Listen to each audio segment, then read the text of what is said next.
Chapter 481. Sheng Wanwan was hesitant, and her face showed that she was struggling. The second lady said, although you despise those evil books, you still acknowledge them after all. Sheng Wanwan's expression froze, and she quickly denied, how is that possible? How could she agree with those books that were full of fallacious theories? The second lady asked her, if that's the case, why do you doubt that you can't do it? Sheng Wanwan was dumbfounded and speechless. After a while, her hesitant eyes became firm, and she bowed to the second lady. Thank you for your advice, madam. The second lady continued, the Shengwan family has your stepmother, so you can't get their protection. The Lu residents can't always protect you. If you want to get rid of Zhang completely, you can only rely on yourself in the future. Do your best and remember to take care of yourself. Sheng Wanwan's eyes reddened, and she gritted her teeth and nodded. Thank you, madam. She had also thought that if her mother hadn't suddenly died of illness, she wouldn't have ended up like this. At least, she wouldn't have been tortured like this. But on second thought, what was the point of resenting these things? There were no ifs in this world, and reality was reality. Instead of thinking about the past, it was better to think about one's future.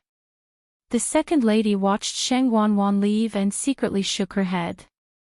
If it was the old Sheng Wanwan, she wouldn't have needed to point these things out. However, after being tortured by her stepmother and the Zhang mansion, her pride had been broken in just a short 1 or 2 years. The 4 self-accomplishment classics for women that Sheng Wanwan despised had also subtly poisoned her. Now, she hoped that this child could be reborn and have another exciting life. Thinking of this, the second lady smiled gently, like a delicate flower in the water. You really like to meddle in other people's business. Madam, whose lazy voice came from behind. The second lady said calmly, I just see my own shadow in this little girl. She had her sister to protect her, but Sheng Wanwan had nothing, so she couldn't help but soften. Rather than saying that she was helping Sheng Wanwan, it was better to say that she was helping her own shadow. Zhang Zhaoshi left the Lu residence unwillingly and resentfully. She heard that a troop of the Lu residents was about to leave Hejin County. She tensed up, and a trace of malice flashed across her face. After a while, she said fiercely, go after them. Her intuition told her that Sheng Wanwan must be among these troops. That little bitch wanted to fish in troubled waters and escape from Hejin County. Seeing that they were about to leave the territory of Hejin County, Sheng Wanwan was in high spirits, but the dense sound of hooves could be heard behind her. Don't be afraid. Jiang Nongqin's expression was still calm. She comforted Sheng Wanwan in a low voice. I'll deal with them. The 100 or so people who were chasing after them were the servants of the Zhang residence. Behind them was a speeding carriage. The curtain of the carriage was lifted. Zhang Zhaoshi was sitting inside with a gloomy face.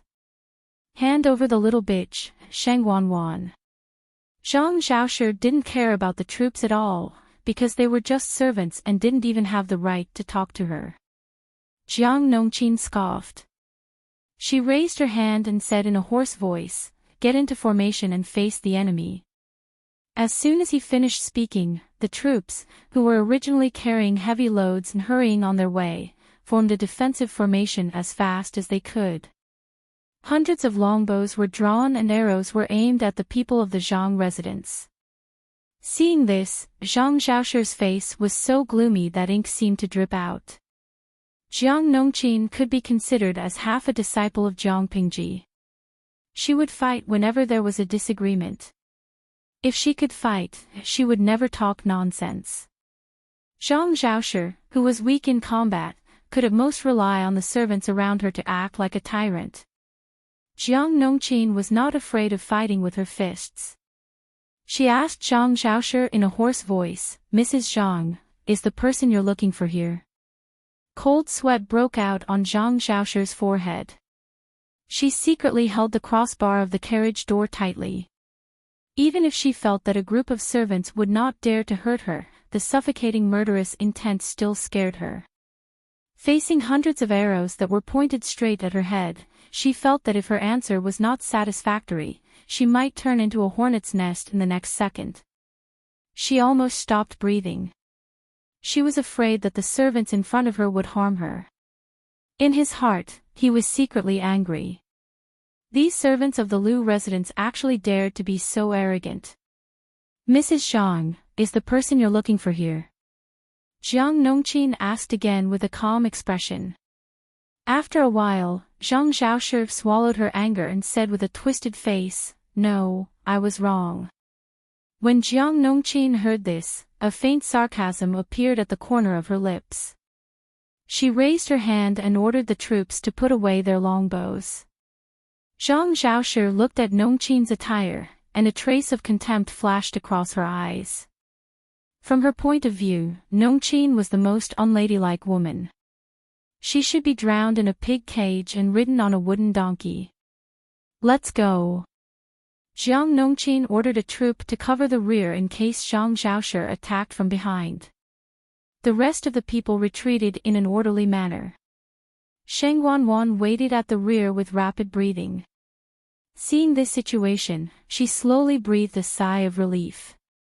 A woman who bullies the weak and fears the strong is the easiest to get rid of. Jiang Nongqin came back with a cold face and concluded. Sheng Wanwan burst out laughing, and her nervousness disappeared. "I suddenly realized that Sister Nongqin's way of doing things is very similar to Brother Lanting's. How can I be compared to Lang Jun?" Jiang Nongqin shook her head and turned over to get on the horse. "Let's go." Sheng Wanwan had learned horsemanship and archery when she was still in her boudoir.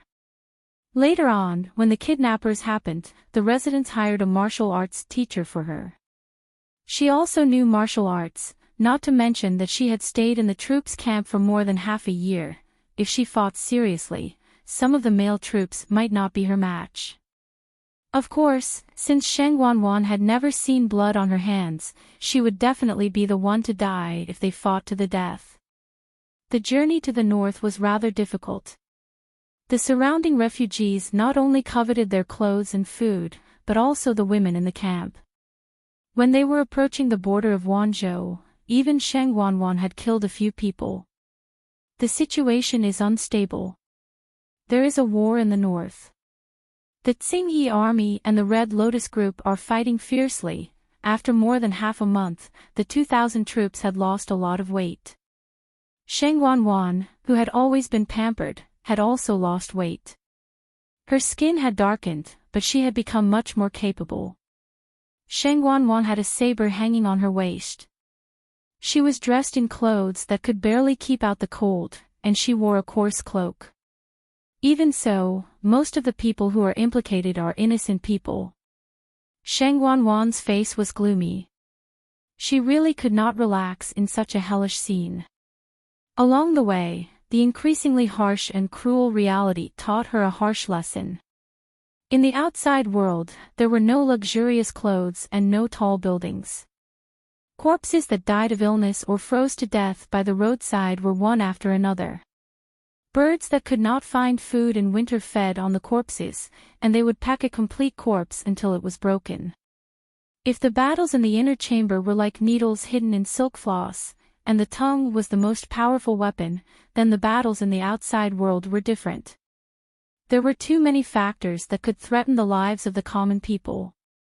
The bitter cold of winter, the shortage of food, the bandits who spread rumors of killing, the two rebel armies that fought everywhere and injured the people by mistake. Not only that, but they also had to guard against their companions. Chapter 482. Jiang Nongqin looked at Sheng Wanwan's serious side profile and sighed secretly. If a woman's growth had to be built on injuries, it would be too cruel. After a short rest, everyone in the troop set off again. After the 5th day of the new year, Xiangyang district recovered from the joy of the new year. Restaurants, tea houses, and other shops opened one by one. The people in the district headquarters also began to actively prepare for the battle after the spring plowing. The training of the new recruits became stricter and stricter. At the same time, they had to recruit soldiers and horses everywhere. In other words, the subordinates were still working overtime. As the Lord, Jiang Pingji was still slacking off. However, there was one more person slacking off with her. It was Zhang Ping from the Mahisht family. As the saying goes, a pillow comes after a nap. Jiang Pingji was still complaining that the scholars from the Mahisht family were all dead. There was not even a shadow of them. Then, Zhang Ping came to her on his own initiative. After careful observation, she found that Zhang Ping was very intelligent and was a promising talent. Therefore, she brought Zhang Ping with her all day long and taught him about the woodworking workshop. My lord's wonderful ideas are really admirable. For an otaku who was addicted to mechanisms, what could be more attractive than a variety of model figurines? Jiang Pingji took him to see the models of various siege weapons. After her selection and training, the craftsmen in the woodworking workshop could already make some simple models of the weapons according to the blueprints. These models were not just for show. If they were enlarged according to the scale, they would be real siege weapons. Zhang Ping did not know that attacking and defending a city could be played in this way. It was very interesting. Zhang Ping, who was originally indifferent to this matter, was now also interested. How to make the defending party pay the least price to defend the city. How to make the attacking party pay the least price to take down the city. His mind was full of these thoughts. He even threw aside the water wheel that he had been studying previously. If Jiang Pingji had not accidentally seen his things, he did not know when the water wheel would see the light of day again. What is this? Jiang Pingji poked the water wheel model. Did you make it? Zhang Ping was startled for a moment. He smiled and said, yes. I saw that the farmers had a hard time irrigating, so I thought about how to save manpower and make irrigation more convenient. However, I tried several times, but I always failed. You see, it's not smooth, but I don't know what the reason is. Zhang Ping's ambition was to be a hermit, with a beautiful wife and a crane, living a carefree life. The direction of his research was also biased towards the livelihood of the people, unlike Jiang Pingji. Apart from improving farming tools in the beginning, the rest of her research was applied to war. Jiang Pingji said, let me take a look.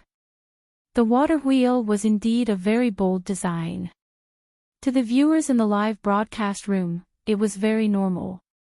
However, in today's world, it was truly shocking. If Zhang Ping's research was successful and it was put into practice, who knew how many people would benefit? Jiang Pingji was very concerned about the people's livelihood. Naturally, she hoped that the water wheel would succeed. In addition to the water wheel, Zhang Ping also had a pulley for fetching water. This thing had been around for a long time, but it was not widely used. Zhang Ping planned to use it to fetch water. His explanation was also very simple. Some people lived high up in the mountains, but the rivers were at the foot of the mountains. If they wanted to drink water, they had to go down the mountain to fetch water, which was time-consuming and laborious. However, if they installed this pulley and tied a hemp rope to a wooden bucket, they could directly throw it down the mountain, which was convenient and laborious. It could also be installed on the wells, making it easier for the commoners to fetch water. It's a good idea. Jiang Pingji nodded in agreement. She did not care how it was to be installed on the mountain, but the wells could be installed. Previously, when she looked at the files of the district headquarters, several cases of well drowning were written on it. When the victim was fetching water, the bucket was too heavy, which caused his center of gravity to shift forward. He accidentally fell into the mouth of the well and lost his life. If it was installed on the mouth of the well, the commoners only had to squat by the well to fetch water safely. The safety factor would increase significantly. In the dead of winter, Feng Jin and the rest looked coldly at Jiang Ping as he busied himself. He led the craftsmen of the woodworking workshop to install the pulley for the wells in Xiangyang district and taught the commoners seriously how to use it. It was still in the dead of winter. What kind of temptation could make a hermit who was detached from worldly affairs willingly do such hard labor? Why are you all looking at me like that? Jiang Pingji comfortably drank hot tea to warm herself. She planned to dry some dried fruits next year so that she could make tea in winter. When she raised her head, a few of her subordinates looked at her strangely. Jiang Pingji felt a little creeped out. Have the improved seeds for spring plowing been distributed? Have the farming tools been arranged? Have the cattle been allocated? Have the fields of each household been counted? If not, why are you looking at me? Get to work. Everyone sneered in their hearts. Then, they buried their heads in work. They had never seen such a shameless person. This person was actually their lord. The only one who did not find it strange was probably Wei Ci. Ever since he decided to push Zhang Ping into the fire pit, he knew that such a day would come. As a friend, he did not wish for Zhang Ping's talents to be buried in the wilderness. In today's world, one could not live in peace by hiding. With such thoughts in mind, Wei Ci filtered suitable candidates with a clear conscience. He planned to conquer Fengyi County after the spring plowing and send letters to his companions one by one. As an injured person who was still recuperating, he could not work for too long. He could not bear to see a group of colleagues working day and night. The only way was to find someone to share the work. There was a shortage of talents. If it was not for Zhang Ping's incompetence in government affairs, he would have pulled him over to work like a slave. The work in the government office was quite heavy. The only praiseworthy thing was the food in the small kitchen. I like this braised pork with vinegar sauce the most. It's sweet and sour. I really don't know where my lord found such a good chef. Compared to the food I've eaten before, it's like chaff. There were 10 small plates on the table in front of Su Ku, enough to fill up 4 to 5 mouthfuls of food. Although they were all meat dishes, there were 2 bowls of vegetable soup that tasted great. Feng Jin silently agreed with this. Hiding behind his sleeves, he secretly touched his somewhat bloated belly. It was so delicious that they wished they could freeload 3 meals a day at the district headquarters. Only delicious food could eliminate their resentment of working overtime.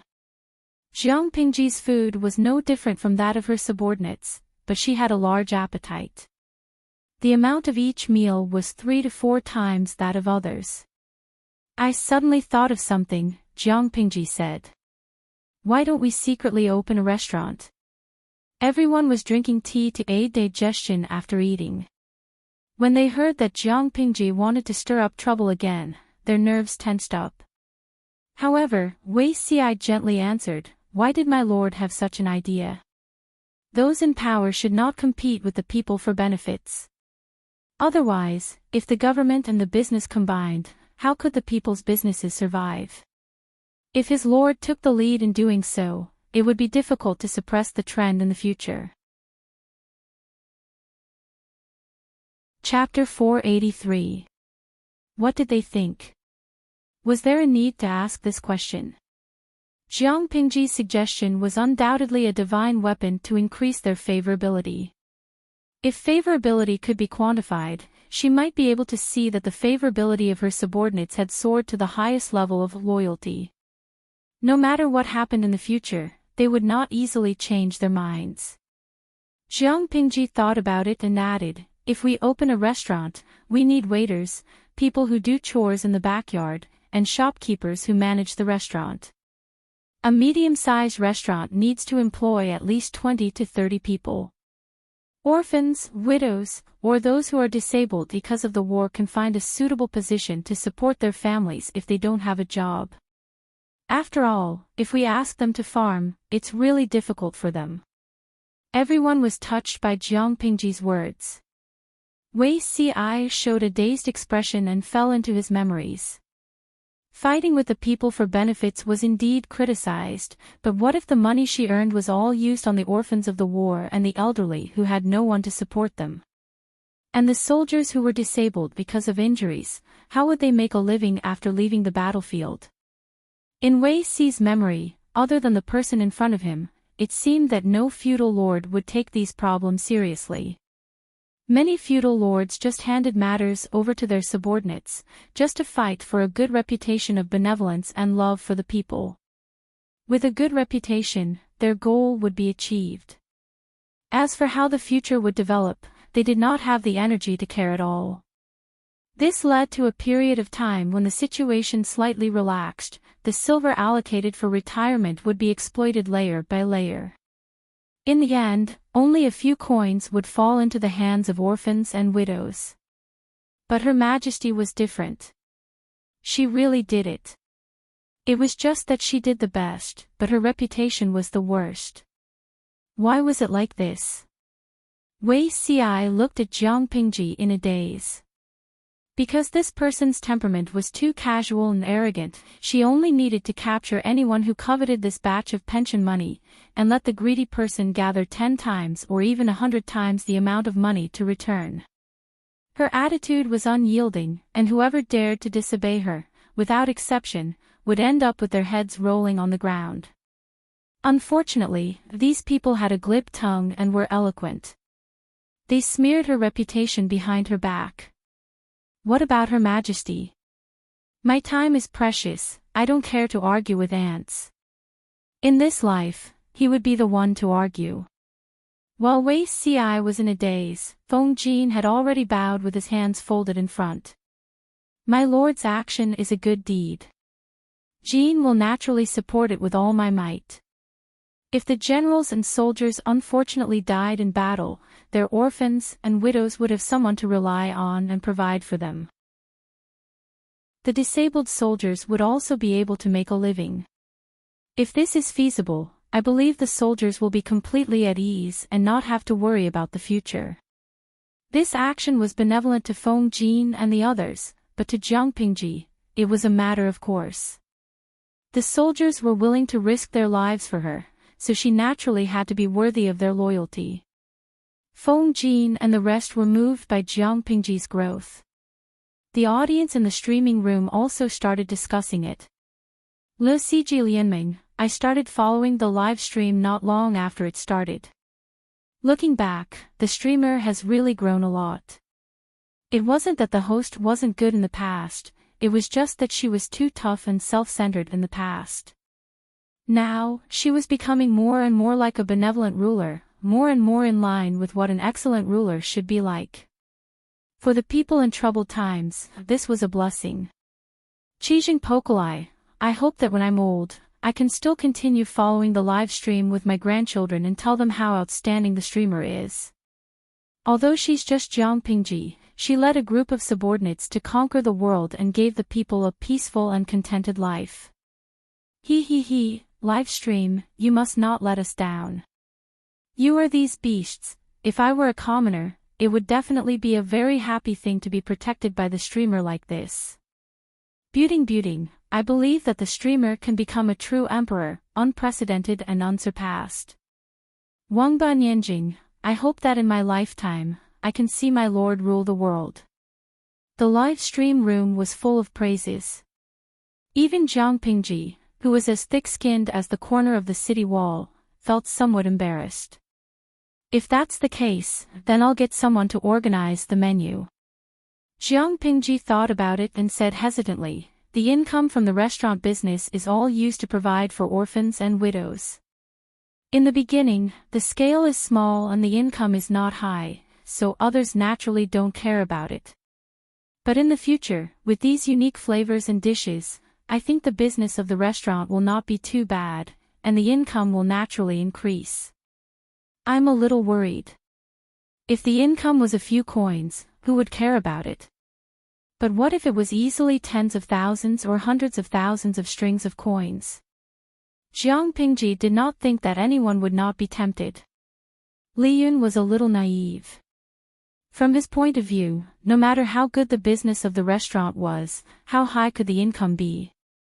Not to mention that the restaurant had not even opened yet, but his lord was already worried that someone would embezzle money in the future. He asked, "The income is used to provide for orphans and widows of the soldiers who died in the war, as well as compensation for the bereaved. Would there really be beasts who would embezzle money?" Wei Ci smiled and said, "Even Han Mei said that those people are beasts. How can we use the thinking of ordinary people to measure them? I think that my lord's worries are not without reason. It's better to be prepared for a rainy day. Since this is for the good of the soldiers, so that they will no longer have to worry about the future when they go to the battlefield, then this matter cannot be treated casually. Punish those who are greedy, lest the soldiers' hearts turn cold. What does my lord think?" Of course, Xiao's words make sense. Jiang Pingji raised her brows. Currently, we only have one base in Xiangyang district. The scale of the restaurant is not large, and the income is not high. If we use this bit of money to provide for orphans and widows of the soldiers, everyone will think it is absurd. How about this? I will donate 20,000 strings of coins as the initial compensation. If it is not enough, I will add more in the future. Wei Ci's fingers trembled, he almost could not keep the expression on his face. 20,000 strings of coins. Had his lord ever been so extravagant? Didn't she always want to break a coin into 4 coins to use? Looking around, it seemed that no one was surprised. This was 20,000 strings of coins, not 2 coins.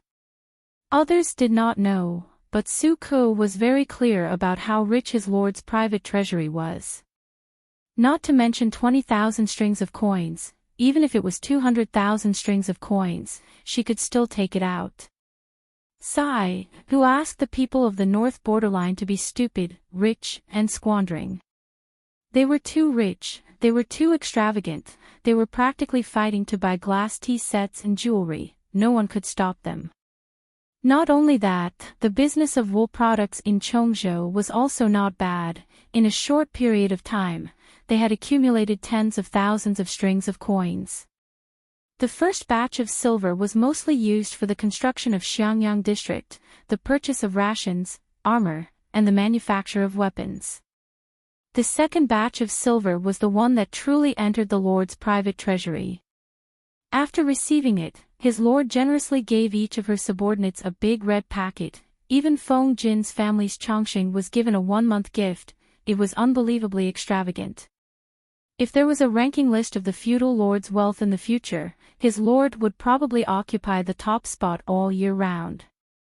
Jiang Pingji looked around. Then this matter. Chapter 484. It was easy to make mistakes in this matter. Only those who were meticulous and determined could do it. If it was done well, it would be a great plus. The things at the beginning were not complicated. Wei Ci could handle it with his current physical condition.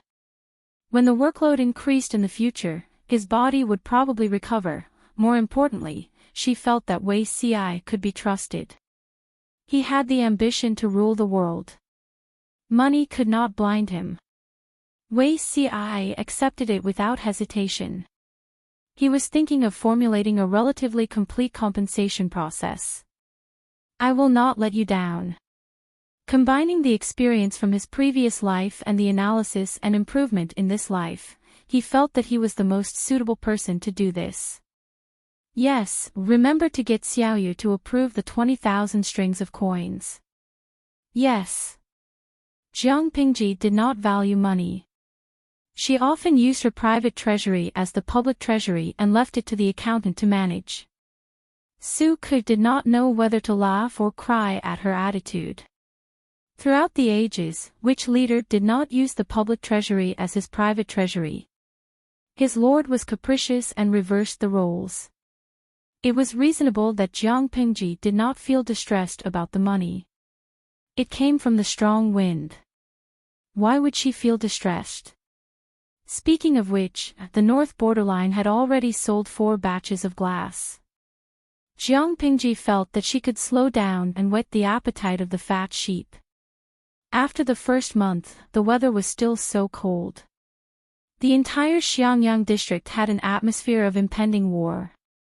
The people faintly felt that the atmosphere was subtle. The government office was busy again. As the saying goes, before the troops and horses move, the provisions and fodder go first. War was not only a contest of military strength, tactics, and wisdom, but also a contest of financial resources and logistics. Rations and fodder, horses, siege equipment, armors, weapons. Every one of them burned money. Especially defensive armors and weapons used in war, they cost a lot of money. Jiang Pengji could not let her soldiers go to the battlefield in plain clothes and holding a wooden spear. That was not a battlefield. It was queuing up to talk to the King of Hell. It was sending the enemy's head. Jiang Pengji heard the statistics in the account book given by Su Ku and secretly said, "Poor." If she could make armor here, Jiang Pengji squinted her eyes and thought of the plan she made when she first came to Xiangyang district. Xiangyang district was very likely to contain iron ore. However, whether the iron ore was real or not was her personal judgment. She could not be completely sure. Once she had some free time, she planned to bring some people to investigate. If there really was an iron mine, it would save a lot of money. After the long winter training, the new soldiers had already adapted to the heavy training. Coupled with the ample food and water supply, not only did the soldiers not lose weight, but they also became stronger. The old clothes that originally fit them seemed a little tight on their bodies. Before, he couldn't even carry a load for 3 to 5 miles, but now he could carry a log and run a round trip. Therefore, a person's potential was like a sponge that could be squeezed out with some squeezing. There was no need to be lenient when it came to training these burly male soldiers. As long as they didn't die, then they would work them to death. Not only did the recruits and veterans have to undergo all kinds of physical training, but they also had to practice military formations. In ancient times, the methods of transmitting information were too backward, especially in a place like a battlefield that was constantly changing. Military formations could maximize the effectiveness of the soldiers' cooperation in battle, such as cutting the enemy's formation, surrounding them, outflanking them, and strategically retreating. All these required extremely strong execution. Jiang Pingji would not allow even one deserter from her army. As long as you're told to charge, you'll have to do it no matter what. If you were told to retreat, even if the enemy's head was in your hands, you couldn't be greedy for the spoils of battle. They had to follow orders strictly and strictly. Over and over, they had to repeat it in a dull manner until they developed a reflexive reaction that could immediately act when they heard orders. After the first month of the lunar year, the people in the men's camp clearly felt that the atmosphere was much more solemn than before. Their training was enhanced and their meals were better. The sky was pitch black. As soon as the military camp's whistle sounded, the soldiers had to get up and put on their clothes as quickly as possible and gather at the drill ground. In the beginning, most of the soldiers couldn't do it. After a long time, those who couldn't do it before could also do it. Of course, there was another important reason why they would put in so much effort in training. They were stimulated by the hundreds of female soldiers in the women's camp. Ever since the mocking incident in the recruit camp, Jiang Pingji would post an explanation notice every few days. The people of Xiangyang district were skeptical at the beginning, but they became skeptical later on. Some families felt that the girls were a hindrance, so they made up their minds and sent the more cumbersome girls at home to the women's camp. The number of people in the women's camp slowly increased to 600, finally reaching the expected number. Jiang Pingji didn't let others take over the training of the women's camp. Instead, she took the field herself. Upon seeing the situation, Suku secretly shed tears of sympathy for the young ladies in the women's camp. He was one of the few people who knew about his lord's ability to ruthlessly destroy flowers. As expected, the people in the women's camp who were looked down upon by the outside world and even had a contemptuous attitude officially ushered in a hellish life. The training load was only 20% less than that of the male soldiers. For these thin and weak girls, it was cruel. Jiang Pingji was usually easy to talk to, but once she entered the instructor mode, unless the female soldiers couldn't stand the exhaustion and fainted, or there were other unavoidable circumstances, she wouldn't show any mercy at all. As long as they were awake, as long as their noses could still breathe, even if they had to crawl on the ground to the finish line. The viewers in the streaming room couldn't take it anymore.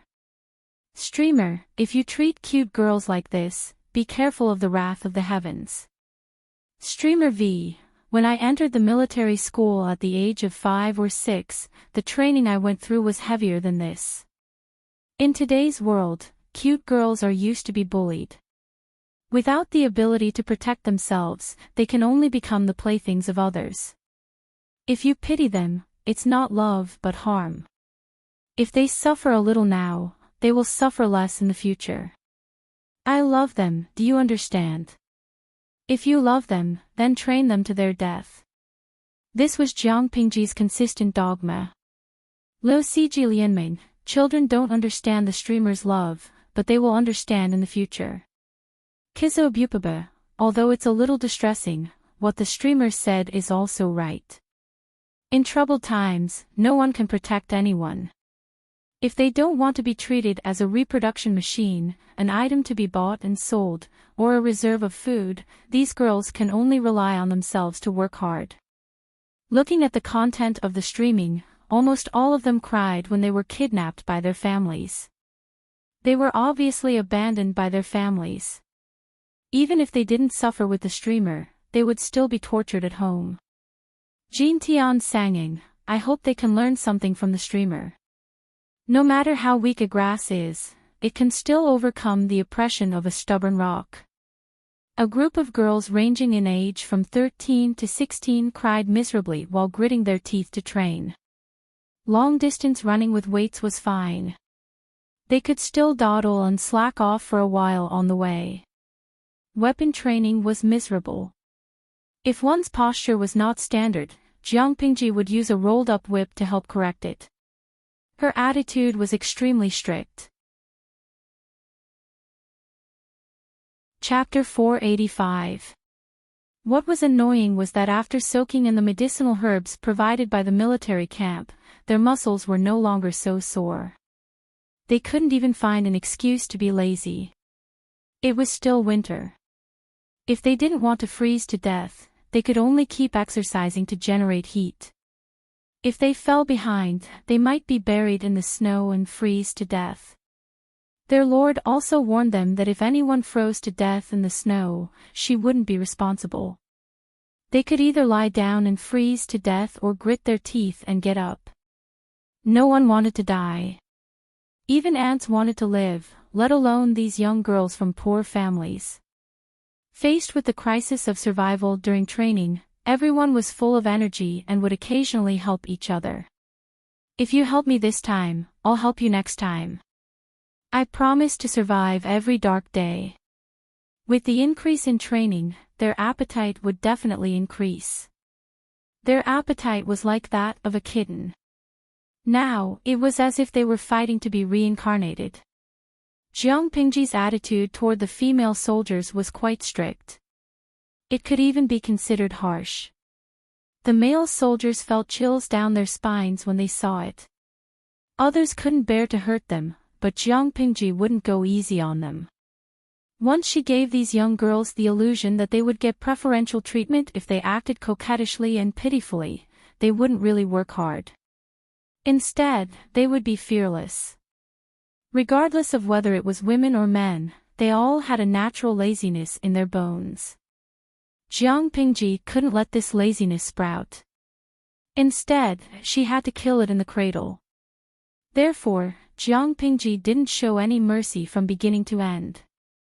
Her heart was as hard as iron. She didn't even show a trace of gentleness. Unlike the male camp, apart from basic physical training and weapons training, there was no military drill in the female camp. Instead, there was a course on first aid skills. She recruited one of the doctors she hired to be the temporary lecturer. Not only did he have to impart the first aid knowledge and skills that Jiang Pingji had created, but he also had to teach them basic medical skills. At first, the doctor thought it was a fantasy. However, when there was a high reward, there would always be brave men. The doctor gave in. It was like this every day for more than 2 months. I believe it now. She's preparing to use women as men. It had been more than 2 months since Jiang Pingji taught the new recruits a lesson. The female soldiers in the female camp had undergone earth-shaking changes. His slender figure and timid expression were gone, replaced by a well-proportioned figure and a serious expression. Girls nowadays were about 1.5 to 1.6 meters tall. Very few were taller than that. Jiang Pingji was an exception. Due to the large amount of training and sufficient nutrition, these little girls had the tendency to continue to grow. After nightfall, the female soldiers had some free time. 10 people to a tent, and the beds were all next to each other. Hearing the girl in the same tent grumble, the other female soldiers couldn't help but complain. Even men aren't that pitiful, right? I have a brother who is also in the men's barracks. I heard he has it much easier than us. The 10 girls were silent for a while, and the atmosphere was eerily quiet. After a while, I heard that the district headquarters recruited women to serve the men. It scared me to death. They were all unmarried girls. They didn't understand the relationship between men and women, but they knew what a prostitute was. How could a girl from a pure family be willing to lower herself to become a lowly prostitute? A female soldier who was lying in a warm blanket said softly, "Now, I don't know if I should be happy or cry. They should be happy that they didn't have to be prostitutes, but they had been crying all this time. Every day, they almost crawled back to their tents. A few of them hid in their blankets and cried bitterly. The female soldier from before turned over and lied on her stomach. I heard my brother say, 'Our salaries will be coming tomorrow, we have salaries.'" Everyone was stunned. Why didn't they know about it? Yes, my brother accidentally heard it. He said that everyone gets 100 copper coins and 2 buckets of rice a month. This was not a high standard, but considering that the female soldiers used the barracks for food, drink, and clothing, it wasn't low. "Is this news accurate?" the others quickly asked. "It should be accurate. After all, we are soldiers too. According to the Lord, we have to go to the battlefield to kill enemies in the future. Otherwise, why do we learn these things?" Speaking of this, the female soldier added with a smile, "I heard that in the barracks next door, everyone receives the same salary as us." At this moment, a 15 or 16-year-old girl shrunk her neck and said in a low voice, "I'm afraid of death." Another said, "Look at what you're saying. Who isn't afraid of death? When I was sent here by my stepmother, I wanted to just die like that. But now, I can go to the battlefield and kill enemies. If I accidentally make military contributions in the future, I might even be able to become a female general. Just like those novels in the past, how awe-inspiring. Is this okay? Their salaries are the same as those men. Why is it different if they make military contributions?" The group of young girls thought silently. It didn't seem impossible. At this moment, a girl lying in the innermost part of the tent spoke. "I'd rather die on the battlefield than go home. If I go home, I might be sold to some ugly man as a wife. I'll be beaten every day and live worse than the pigs at home. It's better to beat people, it hurts too much." Speaking of beating people, these young girls had something to talk about. "My sister was beaten to death by her mother-in-law. After marrying into their family, she didn't have a day of rest. She would be slapped every time she ate a few more mouthfuls of food. If she was late to work in the fields, she would be beaten even harder. Later, when she was 9 months pregnant, her mother-in-law still beat her. She sprained her ankle and fell to the ground. That old B*TCH said she was pretending. In the end, the child and sister died. That old B*TCH was fine. If I get married in the future, whoever dares to beat me will be beaten to the ground. Can you beat them? Those old men are really strong. Learn well now. If you can't beat them, do you want to be beaten? What if you're beaten to death? Come on, they don't have much strength. We don't have enough to eat all day, why would we be afraid of a weakling? Chatting before bed was almost the only fun for the female soldiers. The training during the day was heavy, and there were people patrolling at night, so they fell asleep very quickly. The next day, there were indeed people carrying food and copper coins. This news made the female soldiers excited. Each of them received 200 coins and 4 buckets of rice. That was 2 months' worth of salary. Before they could get over their excitement, Jiang Pingji, who had traumatized everyone, appeared. Many of them subconsciously shivered. Have all of you received your salary? She asked. More than 2 months was enough for the female soldiers to know Jiang Pingji's character. When answering questions, they must shout and answer loudly. Chapter 486. Jiang Pingji glanced at the crowd. Copper coins are easy to deal with. You can put them anywhere. But you live in the barracks and you don't have to pay for the food, so, what do you plan to do with the food you receive? Do you send it home to your parents and brothers, or do you exchange it for copper coins and keep it for yourself?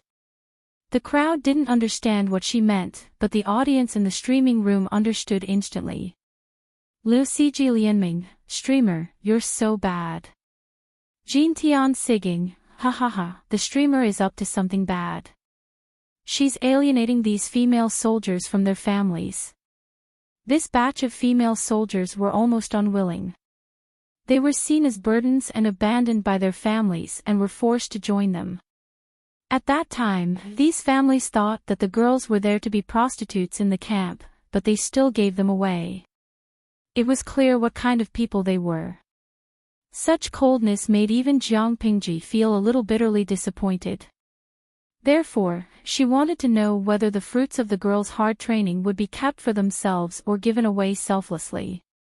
It turned out that Jiang Pingji's subtle influence during this period was effective.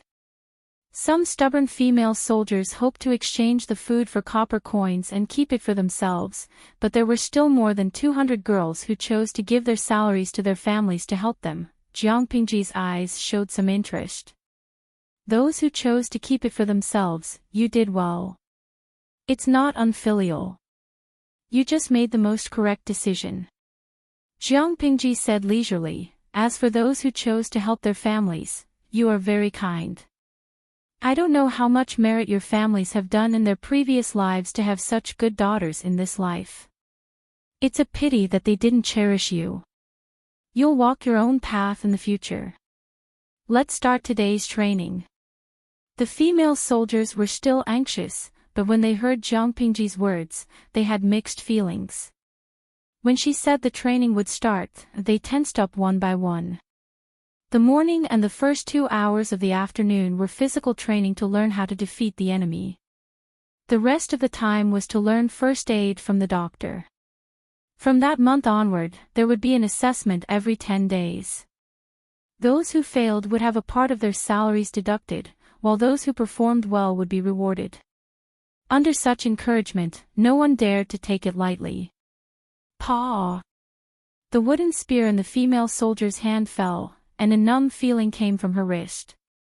Jiang Pingji said calmly, "Pick it up and continue." She let each female soldier fight with her once, and each of them had their wooden spear knocked away as soon as they came up. Jiang Pingji pointed out the points that they should pay attention to. She spoke in detail, and the girls listened attentively. Only after all of them had been taught a lesson would they know where they had gone wrong and be more careful next time. Jiang Pingji believed in one rule: before learning to hit someone, one must first learn to be hit. Compared to the training of the wooden spear, Jiang Pingji taught them more about close combat. She taught them how to counterattack when they were at a disadvantage in all aspects. The female soldiers felt a little shy at first. It was too cruel and dirty. But after they got used to it, they felt that it was quite exciting. Nowadays, women's bodies were generally weaker than men's. This disadvantage couldn't be changed in a short time, so it was better to choose to play to their strengths and avoid their weaknesses. Since his strength was inferior to his enemies, he would increase his speed and agility. When killing enemies on the battlefield, the only thing that mattered was whether the enemy died or not how the enemy died. The scale of the women's battalion was small. Jiang Pingji would not let them be the vanguard. She would definitely start with logistics and cleaning up the battlefield. She would first see some blood and train up their courage. Once their physical qualities were generally strengthened, she would have the next step in her plan. At the end of the day, there were two reasons why women had such a low status in society. Firstly, it was because of their bodies. Secondly, it was because their labor productivity was lower than that of men. The strength of the former could directly affect the benefits of the latter. In Jiang Pingji's world, there was a series of training methods for women's physical fitness. It could also be called the art of physical training. She slowly prepared for it for a few years. She eliminated some of the segments that could not be achieved with current technology and added other training programs. Then, she integrated them into a book and prepared to use it specifically for the women's battalion. All female soldiers in the women's battalion had to follow the training. If she really sat on the throne, she would promote it to the whole country. In this era, the difference in physical qualities between men and women was not as great as imagined. As long as they trained properly and had sufficient food and nutrition, the gap between them was very small. Jiang Pingji was still working hard to improve farming techniques to reduce physical exertion as much as possible. In this way, the difference in labor productivity would be further reduced.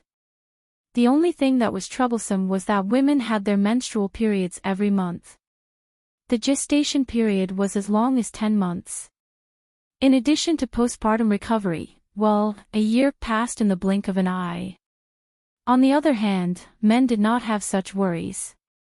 Regarding this, Jiang Pingji was really at her wit's end. After all, in this era, reproduction could only rely on the most backward method of artificial reproduction. If women gave birth less, the population would not increase. Therefore, those who tormented the 4 self-accomplishment classics for women and prevented widows from remarrying were idiots. The emperor of Zhongzhou was even more retarded. This world was not like her previous world. Both parents only had to go to a specialized institution for surgery and pick up the child at the specified time. According to the federal law, which woman or person dared to let a woman give birth naturally was against the law. Even so, most federal citizens still did not like to have children because it was too troublesome. Seeing the population decline and the war population consumption was high, to alleviate the population pressure, the federal government had no choice but to pass a bill and start the population growth plan. When both men and women came of age, there would be compulsory donations. The government would screen for good genes and breed high-quality babies. The specific information of both parents would be written on the child's ID card to prevent blood relations from going haywire. After the baby was born, the federal government would be responsible for all the upbringing. According to the technology of this era, they could only be a dream. There was no way to avoid the menstrual period because the genes of women were still in a relatively inferior stage. This problem could not be eradicated, but she could think of ways to delay the gestation period. For example, female soldiers were allowed to retire in their 20s. Before retirement, they were not allowed to have any childbirth activities. After retirement, they would be given all kinds of preferential treatment. Some female soldiers could even stay in the military camp and continue to be instructors to train the next generation. They did not have to go to the battlefield, they only had to take care of logistics. Under such circumstances, the female soldiers could find someone to marry and have children with peace of mind. Jiang Pingji was also a little worried about the age limit. It was too late. In the eyes of the world, people of the same age as them were already old enough to be grandmothers. The female soldiers were a group of old women. It was too early, and their military service time was too short. It was a waste of resources. Jiang Pingji did not want to let them go. She told this problem to a group of subordinates, wanting to seek their opinions. Set it at 24 years old. Wei Si thought about it and said, this age should be more suitable. Qiguan Rang seconded. My lord, you really don't have to be so careful. The military registration has always been different from other things. You can make the decision. In this era, soldiers had a specific military registration. Female soldiers were treated equally, so naturally, there was one. However, to let the female soldiers marry after 24 years old was not like the palace maids. Once they entered the palace, they could never come out again. Li Yun, this honest child, had a problem. Isn't it too late to get married at 24 years old? Can you find a man who is still unmarried? Jiang Pingji glanced sideways and said disdainfully, you can choose the male soldiers you captured after defeating the enemy. Chapter 487. Pick at will. These three words echoed in everyone's mind. Wei Si relied on his superhuman willpower to hold back his laughter. His Majesty was still so overbearing and willful. As for the others, well, they were shocked at first, but they quickly accepted this setting. Normally, the captives were sent by the demons to do hard labor and labor. No one cared about them. Now that they were given a chance to form a family, the captives might fight for it. However, in order not to give the captives a sense of superiority or even treat the female soldiers harshly, they felt that this matter had to be considered at length. Jiang Pingji was stunned and asked, why do you say so? Feng Jin said, a captive is a captive. They belong to the slave register and are of the lower class. My lord's action may be misinterpreted. If someone else publicized that Jiang Pingji had captured slaves and assigned them female soldiers as wives, would this be acceptable? Jiang Pingji was stunned. This seemed to make sense. However, if the female soldiers retired in their 20s, the men of the same age were either married twice, or even thrice. Who knew how many children they had? Wouldn't it be even more unfair to let the female soldiers that she had meticulously trained marry someone else and become a stepmother? She wanted to hear what they had to say. Qiguan Rang understood what he meant and explained to Jiang Pingji with a faint smile. If the captives are used to reward the female soldiers, form a family, and settle the marriage issue, then the household register should be headed by the female soldiers so that the children born in the future won't follow their father into the slave register.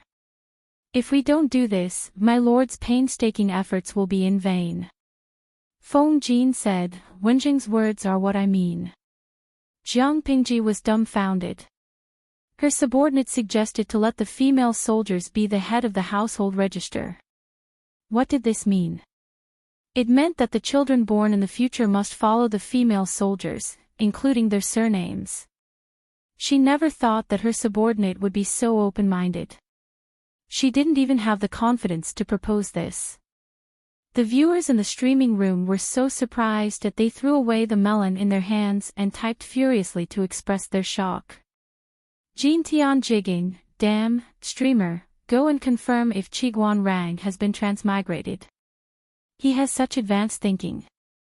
Even here, if the children want to follow their mother's surname, they either discuss it with the husband and have a second child to follow their mother's surname, or the husband marries into the family and becomes a live-in son-in-law.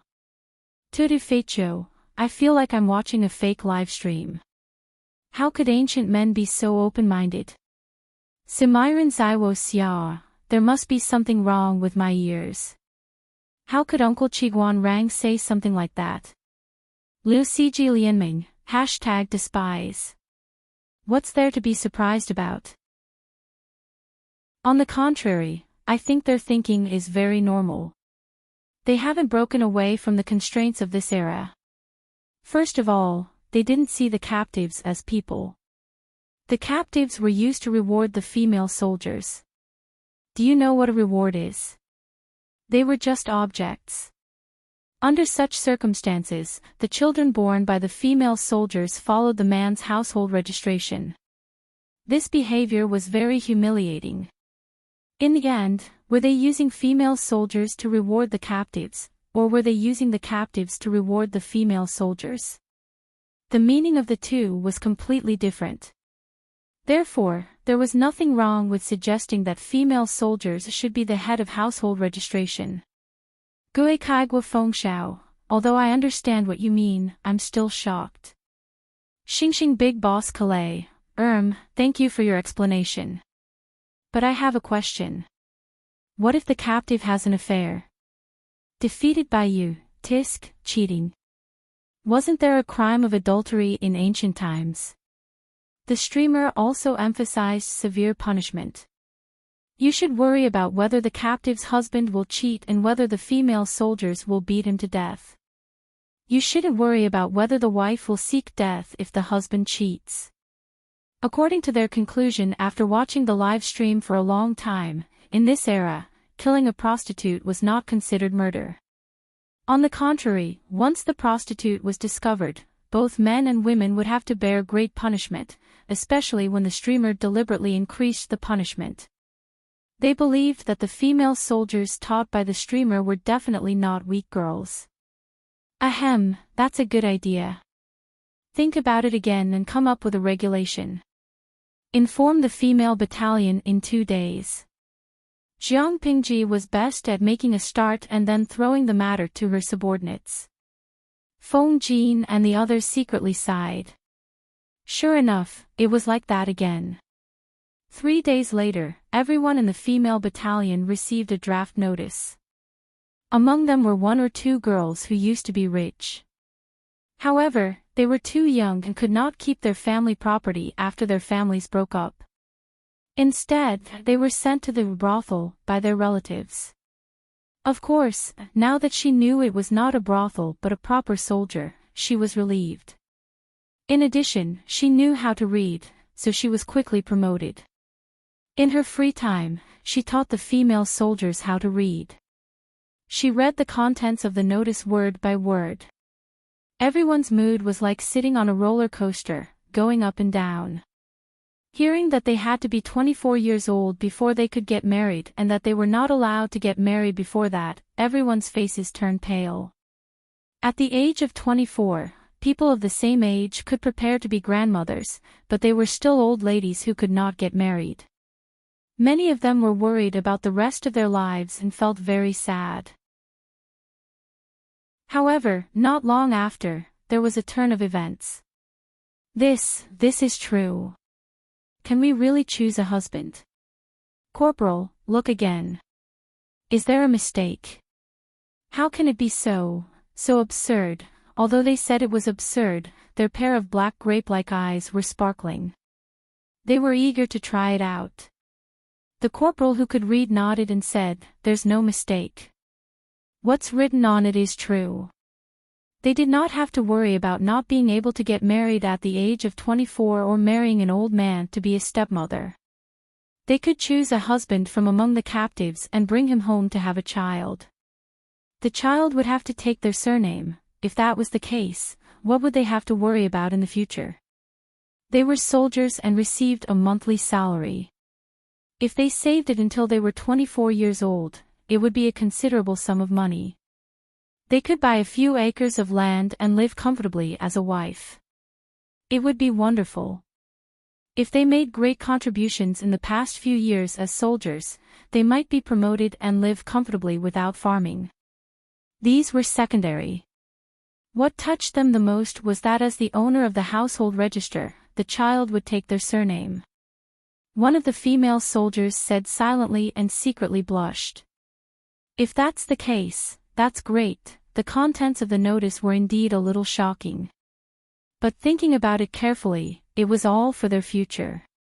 It seemed that there was nothing good about marrying early and having children. As a female soldier, there was still a long way to go.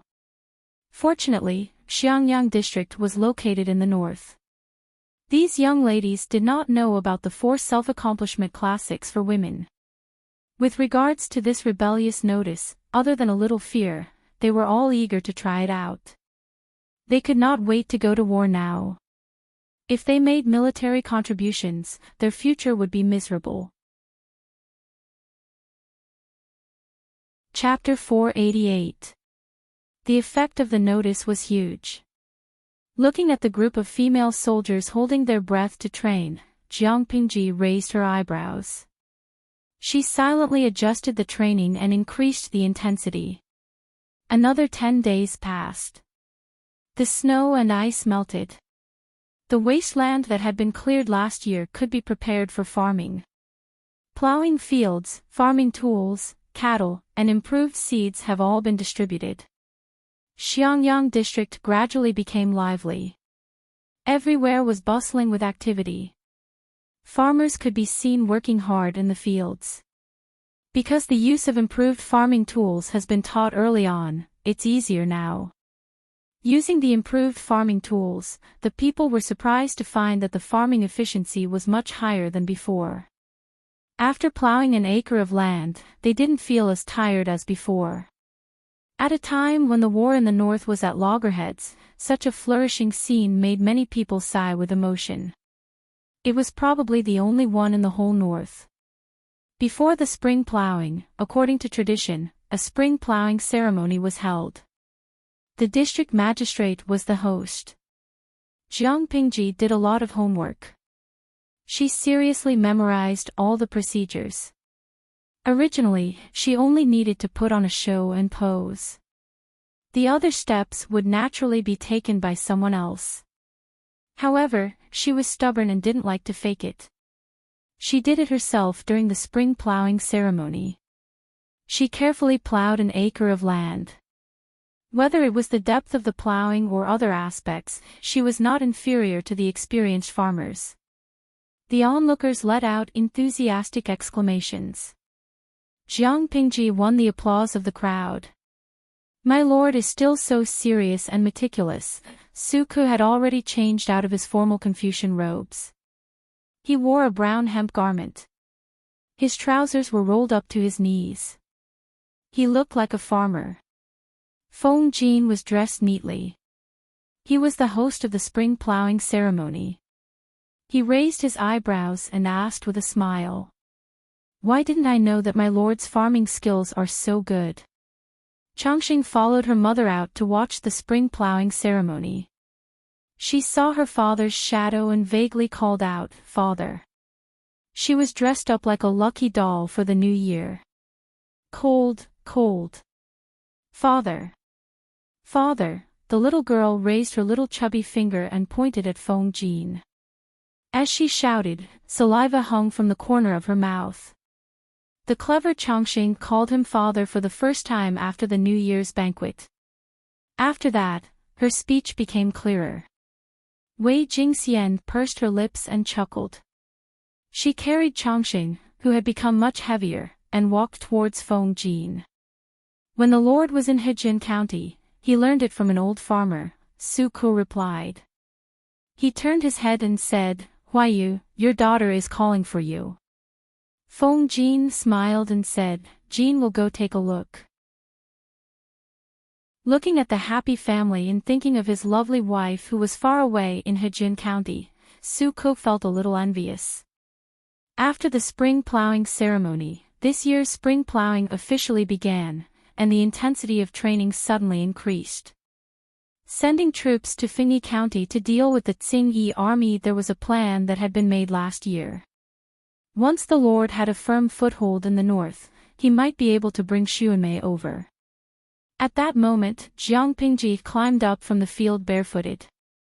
Just as she was about to raise her hand to wipe her sweat, she saw a messenger running from afar.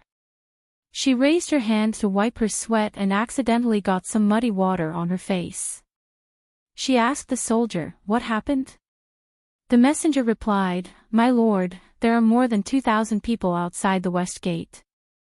They claim to be from Heijin County and they are my lord's trusted followers." From Heijin. Over 2,000 people. Jiang Pingji's eyes lit up and the smile on her face deepened. She didn't even have time to wash her feet before she put on a pair of wooden clogs. "Lead the way. It should be Nongqin and the rest." She walked as if she was flying and shouted at Su Ku, who had yet to react, "Xiaoyu, I'll leave the matters in the field to you. I'm going to pick someone up." Su Ku was stunned. "What?" Just as he was about to ask in detail, his lord walked quickly with her long legs. The messenger behind her had to run to catch up with her. "It's indeed Nongqin." She came just in time. Jiang Pingji ordered someone to open the city gate. She had a bright smile on her face. She had seen Jiang Nongqin's progress over the years. Jiang Pingji was very assured that she would be in charge of the women's camp. Not only her, but the audience in the streaming room had not seen Jiang Nongqin for a long time. The audience in the streaming room witnessed the transformation of this ancient girl from a weak and humble girl to a powerful one. They had a feeling that their daughter had just grown up. Hearing that Jiang Nongqin had finally come north from Heijin County to meet the streamer, the audience in the streaming room began to send waves of rewards to celebrate Jiang Nongqin's return. However, they never expected that Jiang Nongqin was not the only one who came. There was also an unexpected friend. A figure pounced toward Jiang Pingji like the wind. If not for the fact that the other person's aura was not malicious, she would have captured him. "Brother Lanting. Wan misses you so much." Jiang Pingji hurried out of the city. Sheng Wan came up to her and gave her a bear hug. She laughed brightly and her words were filled with deep longing. "Wan why are you here?" Jiang Pingji was stunned. She lifted her hands to hold Sheng Wan firmly so that she would not fall with her. Seeing this, the messenger revealed a surprised expression. Then, he thought of something and immediately returned to his normal state of looking at his nose and his heart. The Lord's fiancée came all the way here to pursue her husband. The messenger secretly shifted his gaze. He used his peripheral vision to observe Jiang Pingji and Sheng Wan, who refused to let go of her. Not only was the messenger shocked, but many of the audience in the streaming room were also stunned. Who was the girl in the streamer's arms? Zhu Zhigua Bai Feng, no, are there any ancient gods here?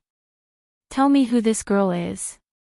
Guishu and Xiao Pudding, hey, where did this little demon come from? Let go of my prince, where are your claws? In fact, not only was Sheng Wan hugging Jiang Pingji's waist, but she was also burying her head in Jiang Pingji's chest. Yiwu Yanling, #picknose. She's obviously my goddess. The person above, are you trying to snatch her from me? Turu Feicho, I shook my head. It took me a while to remember who this girl is. This is a super ancient god. Let me tell you, Sheng Wan, a very pure and cute girl. She's the most favored noble lady of the Sheng Wan family. I remember that she's quite dependent on the streamer, and the streamer dotes on her. The most favored noble lady of the Sheng Wan family. How could she behave like this? Many of the audience were confused. They had watched the streaming room for so many years and knew that brown clothing was only worn by commoners. Sheng Wan's clothes were brown, and the material was coarse. In their memories, didn't noble ladies wear silk and satin and dress up beautifully? Their hair was full of pearls and jade, and they were low-key and luxurious. No matter how he looked at it, Shang Wanwan looked like a refugee who had escaped from a disaster. Brother Lanting, do you not welcome me? Chapter 489. She did not know what she had done to agitate Shang Wanwan, but she hugged her waist and cried in her arms. Jiang Pingji was startled and immediately realized that something was wrong. Shang Wanwan was indeed lively and cheerful, but it did not mean that she did not have the upbringing of an aristocratic family. Therefore, according to Shang Wanwan, even if she was sad, she would not care about her image like she was now. Shang Wanwan knew her gender, but outsiders did not. She hugged a man and cried in public. Wouldn't people laugh at her for being shameless? Apart from that, she followed the troops from Hejian County to Xiangyang District. That itself was very thought-provoking. No matter how mischievous Shang Wanwan was, she would not run away from home. Jiang Pingji's face darkened. At that moment, Jiang Nongqin came forward and bowed to her respectfully. Subordinate Jiang Nongqin greets my lord. Get up. You don't have to be so courteous. Jiang Pingji frowned and asked Jiang Nongqin, left Hejian County with you? Yes, Jiang Nongqin replied. After a while, there was a tinge of indignation on her cold expression. As a woman who was once a victim, she could not bear to see such a tragedy. My lord, Lady Wan, this is a long story. She did not run away from home on her own. She had no choice. If she did not leave Hejian County, I'm afraid that you would only be able to see her grave in the future. Jiang Pingji's heart sank. She comforted the crying Shang Wanwan and said, this is not the place to talk. Let's enter the city first. Seeing that Shang Wanwan could not control herself from crying, Jiang Pingji did not comfort her. She quietly waited for her to calm down. After a while, the clothes in her arms were gently pulled. She lowered her head and asked, you're not crying anymore. Shang Wanwan raised her hand to wipe away the tears on her face. The front of Jiang Pingji's clothes was also wet from her tears. No, don't cry. Wan does not cry so much. Even when she was tortured by the Zhang family, she stubbornly refused to cry. Now that she met Jiang Pingji, her tears flowed like a spring. Shang Wanwan only felt that countless eyes were on her. She could not care less about crying and blushed. Then don't hug me anymore. Do you want me to carry you into the city? Jiang Pingji smiled and raised her hand to rub the top of Shang Wanwan's head.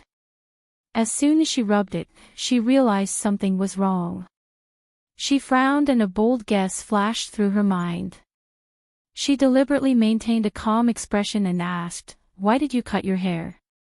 Our bodies, hair, and skin are given by our parents. According to the rules, apart from a few exceptions, one's hair could only be trimmed and not cut. Shang Wanwan's face turned pale. She bit her lower lip and said, when her husband dies, her chastity is broken. Jiang Pingji's face darkened when she heard that. Thinking of Shang Wanwan's attitude and her appearance in Xiangyang district, she vaguely guessed something. Let's enter the city first. Her voice sank a few notches.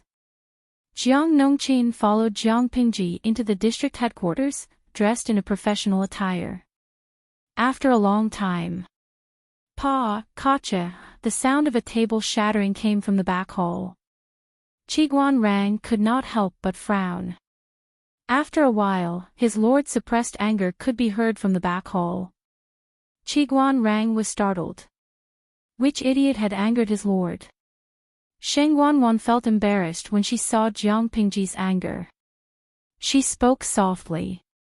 Sister Lanting, I'm fine. Call me brother, Jiang Pingji emphasized. Shang Wanwan lowered her head and said, oh. Brother Lanting. I'm really fine. After she threw the divorce papers to the Zhangs, she gave up her womanly attire and returned to being a young girl. However, it was not easy to grow back the hair that had been lost. Even if she concealed it well, Jiang Pingji found out the problem with a touch. I really don't know where your usual intelligence went. When your stepmother forced you, you should have thought of a way to sneak out of the house and take the token I gave you to the Lu residence to ask for help. Jiang Pingji was exasperated at her failure to live up to her expectations. She raised her hand and poked her forehead. If my mother hadn't stopped you by chance, were you planning to commit suicide? If this place doesn't keep me, there will be another place for me. A tree dies when moved, but a man lives when moved. Suicide was the behavior of the weak. Jiang Pingji had always scoffed at it. Sheng Wanwan's heart warmed. She lowered her head and said, "At that time, I didn't think of it." Speaking of which, she had been too confident. Sheng Wanwan had been pampered for many years. She had never seen her stepmother as an opponent. She believed that her family would definitely stand by her side and protect her from her stepmother's bullying. Moreover, she was already engaged at that time. As long as she was out of mourning, she would be able to marry into her husband's family. Out of sight, out of mind. She would not have to look at her stepmother's sneaky smile.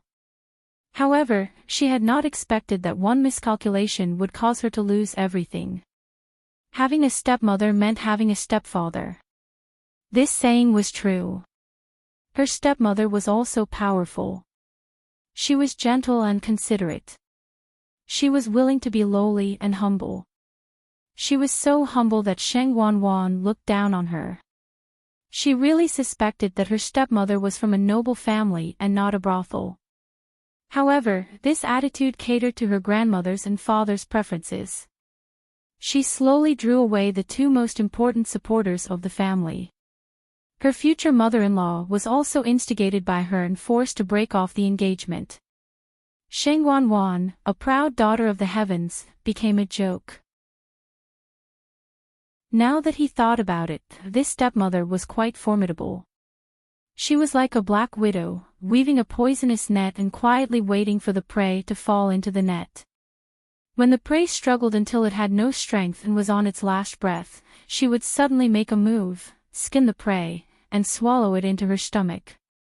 Sheng Wanwan could not help but shiver when she thought about it. Jiang Pingji sighed softly and said, "Forget it. At least you're safe and sound now." Sheng Wanwan agreed. She held her hand with a smile and said timidly, "I don't have a place to stay. Wan is currently homeless. Brother Lanting, are you willing to adopt an idler?" "No," Jiang Pingji said firmly. She did not wait for Sheng Wanwan to feel sad. She said, "Good Wan, come and help me. What do you think?" Sheng Wanwan was stunned when she heard that. The bullet screen in the streaming room was overwhelming, denouncing Jiang Pingji. "Tumi Dalao, what the f***ck? Can you be more shameless? Can you be more shameless? Can you be more shameless? Xingxing Dalao, hello, everyone. I'm the host's face. She doesn't want me anymore. I feel so bad. Fingzi Dalao, Shengwan, little lowly, you've just escaped the tiger's den and stepped into the wolf's den." The audience in the streaming room felt sorry for Sheng Wanwan, but due to the distance, they could only watch as the little rabbit jumped into Jiang Pingji's trap. They could imagine that when the little girl jumped into the trap, Jiang Pingji would happily bury her. She was sold by the host, and she was counting the money for the host. Sheng Wanwan blinked. She did not understand what Jiang Pingji meant. "How can I help Brother Lanting?" Jiang Pingji ignored the bullet screen. "I plan to build a school and take in children of suitable age. I don't expect them to be knowledgeable, but they need to be literate and able to do arithmetic. You can be a teacher and help teach them for a while. What do you think? Top talents were hard to come by, but basic talents could be cultivated by oneself. They could be put to use after 2 or 3 years. Chapter 490. Sheng Wanwan blushed and said softly, "How can I be a teacher with my limited knowledge?" Jiang Pingji said, "My is extremely intelligent. I'm sure you'll be able to teach her simple knowledge." But she glanced at Jiang Nongqin, who was sitting at the side, and said softly, "I prefer to be like you." Along the way to the north, Sheng Wanwan had seen too many things that she had never come into contact with before. The more it was like this, the more she wanted to protect herself. Jiang Pingji could understand her thoughts and did not force her. "It's not wrong for you to do so, but your martial arts skills are not up to par. If you go to the battlefield, it'll be extremely dangerous. How about this, you teach at the school for a period of time, and I'll arrange a martial arts master for you. When you've graduated from him, you'll be allowed to go to the battlefield." Sheng Wanwan thought about it and agreed with a smile. Jiang Pingji secretly frowned and thought to herself, "I'll ask Li Yun to be stricter when the time comes." If her martial arts skills did not reach a certain level, she would not be released. What was the battlefield? She would lose her life if she was not careful.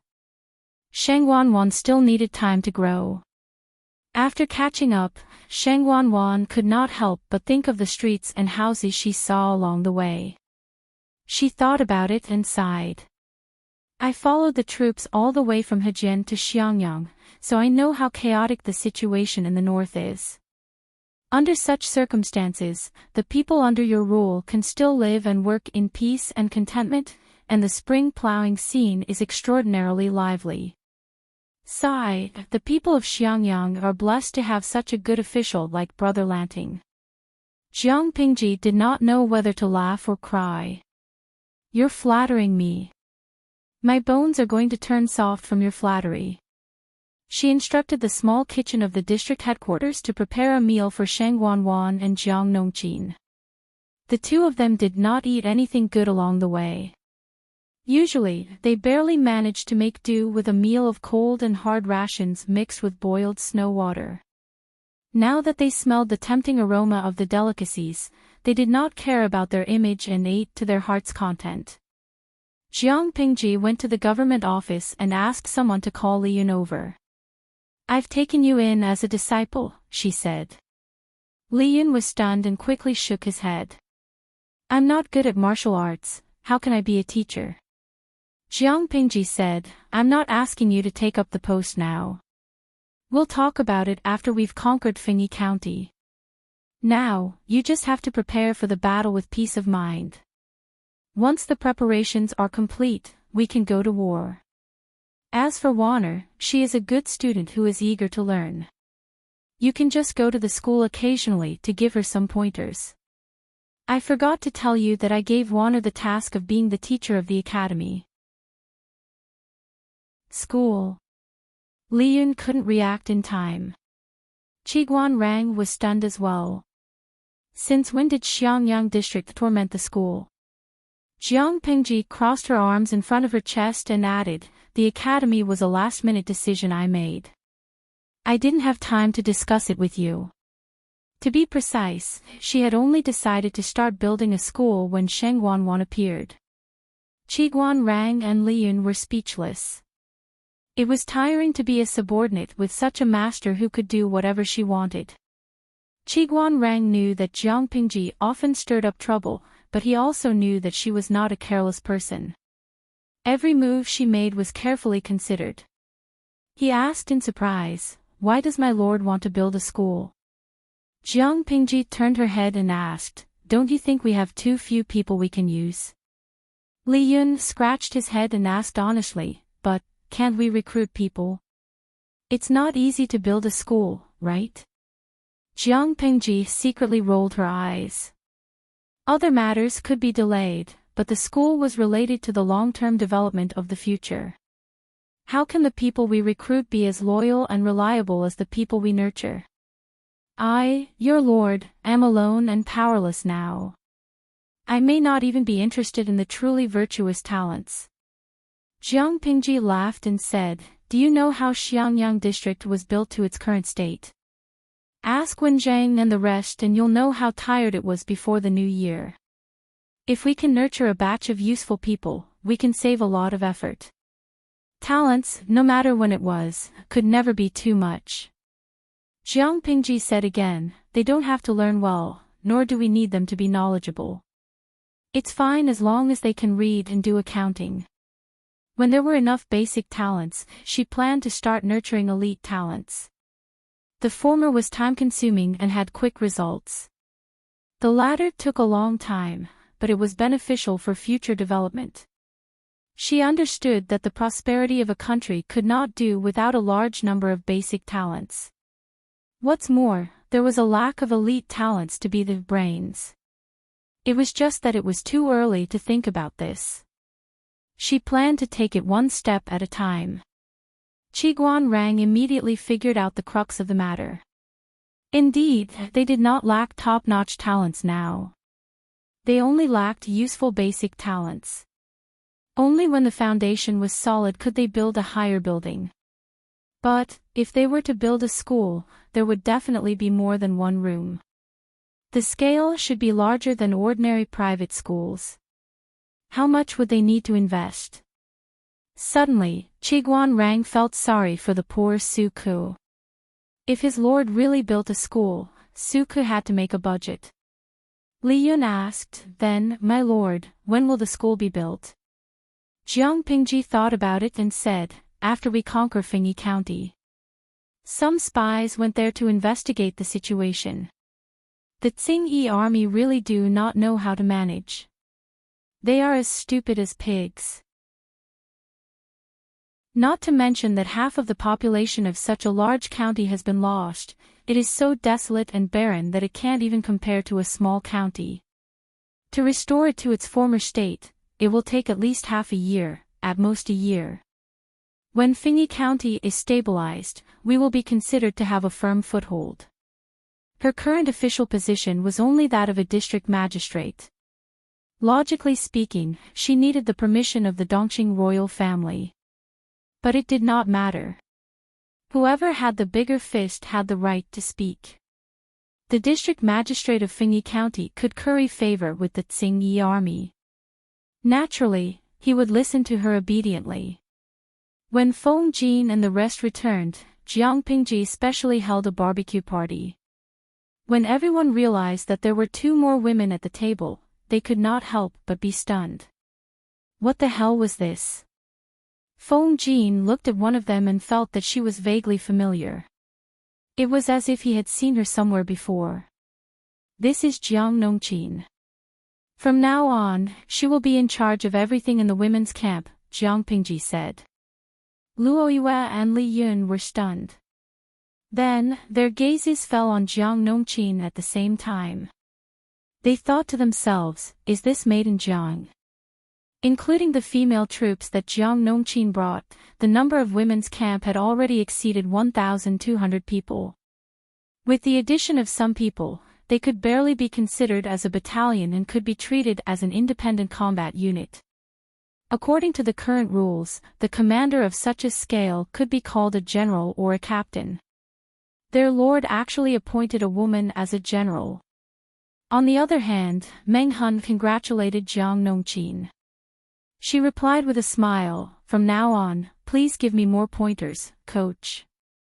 Meng Hun smiled and said, I don't dare to give you pointers. Maiden, you can also take charge on your own now. Jiang Nongqin was quiet by nature. She did things in a low-key manner. Her style was down to earth. Meng Hun was very satisfied with working with her in the past.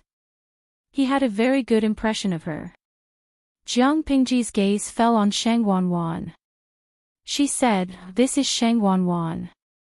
Before the school is built, she will be in charge of the women's department in the government office. The women's department in the government office referred to the more than 20 maidens who were subordinates in the government office. The matters they dealt with were not considered major, but the details were very complicated. They helped Su Ku and the rest to share a lot of labor. Shangwanwan.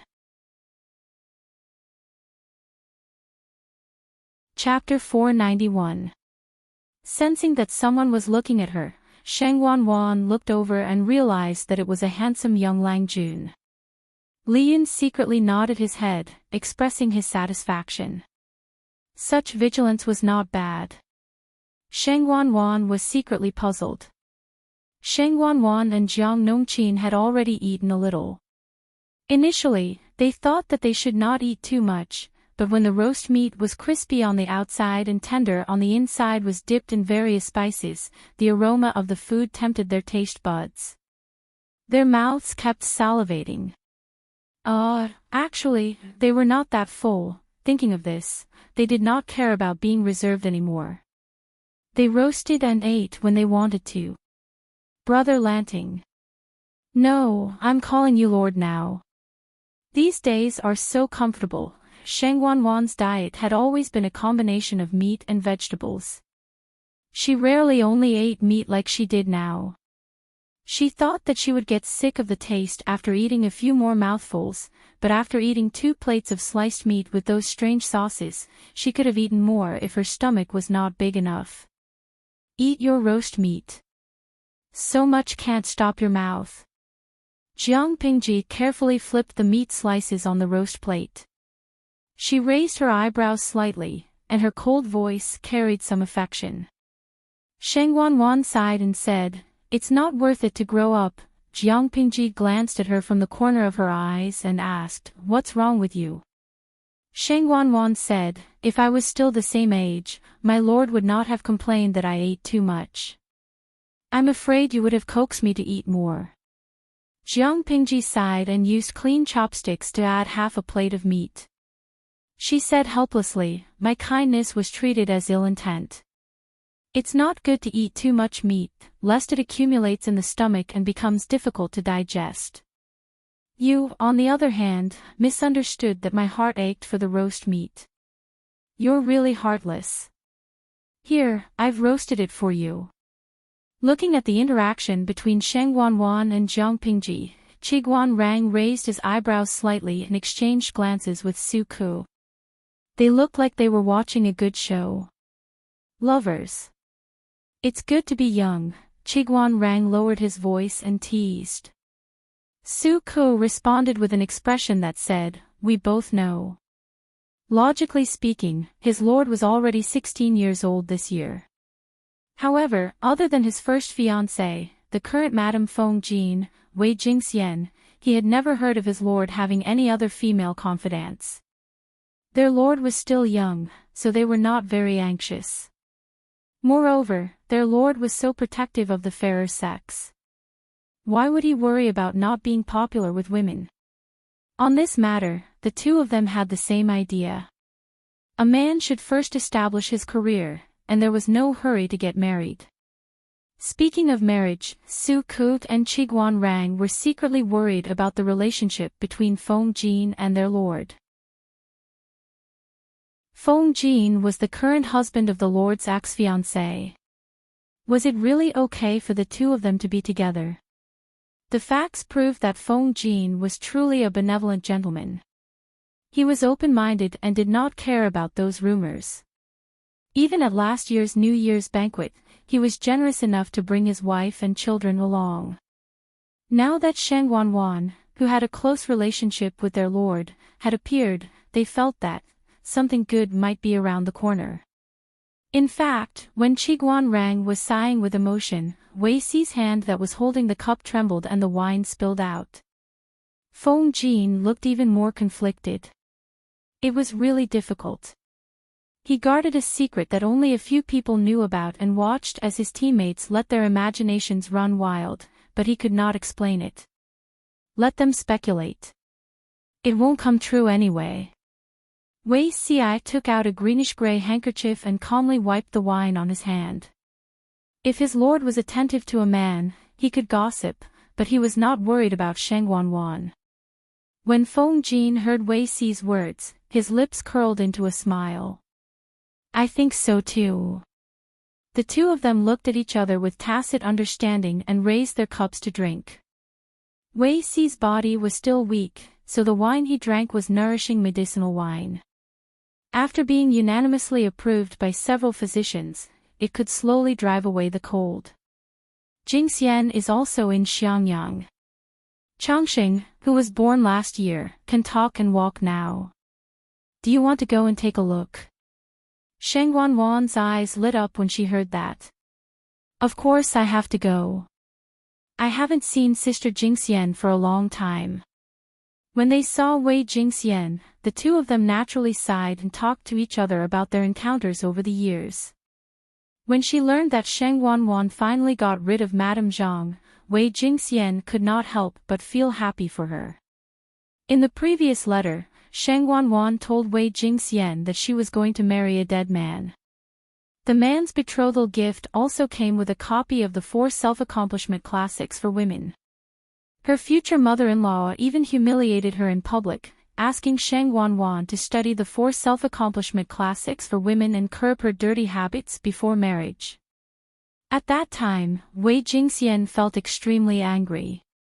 She was the legitimate daughter of the Shengwan family and was born into a noble aristocratic family.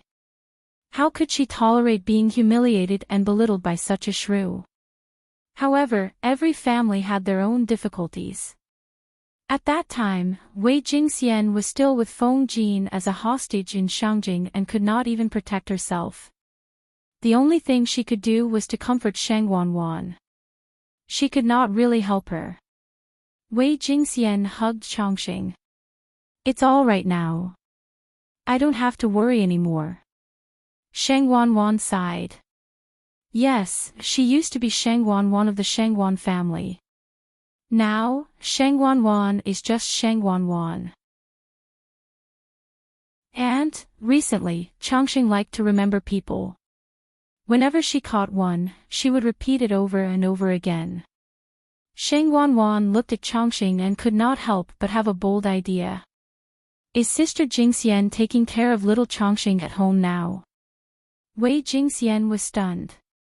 Yes, Changxing is still young and doesn't like to stick to wet nurses or maids. Changxing was young and had a bad temper. The servants really could not control her, so she could only raise her by her side. Sister Jingxian, have you ever thought of finding a job? Wei Jingxian was stumped by the question. She looked at Sheng Wanwan in confusion. Why are you suddenly asking this? Sheng Wanwan could not tell why. She just felt that Wei Jingxian was also familiar with the classics and historical collections in her boudoir and knew the morals of saints. In terms of talent, she was not as talented as someone like Feng Jin, but she was much better than those illiterate fools. It was just that it was too much of a waste to be trapped in a small inner courtyard. Because of her own experience, Sheng Wanwan always lacked a sense of security. In the past, she felt that it was enough for a noble lady of an aristocratic family to fulfill her responsibilities. Now, she felt that such a life was a little dangerous.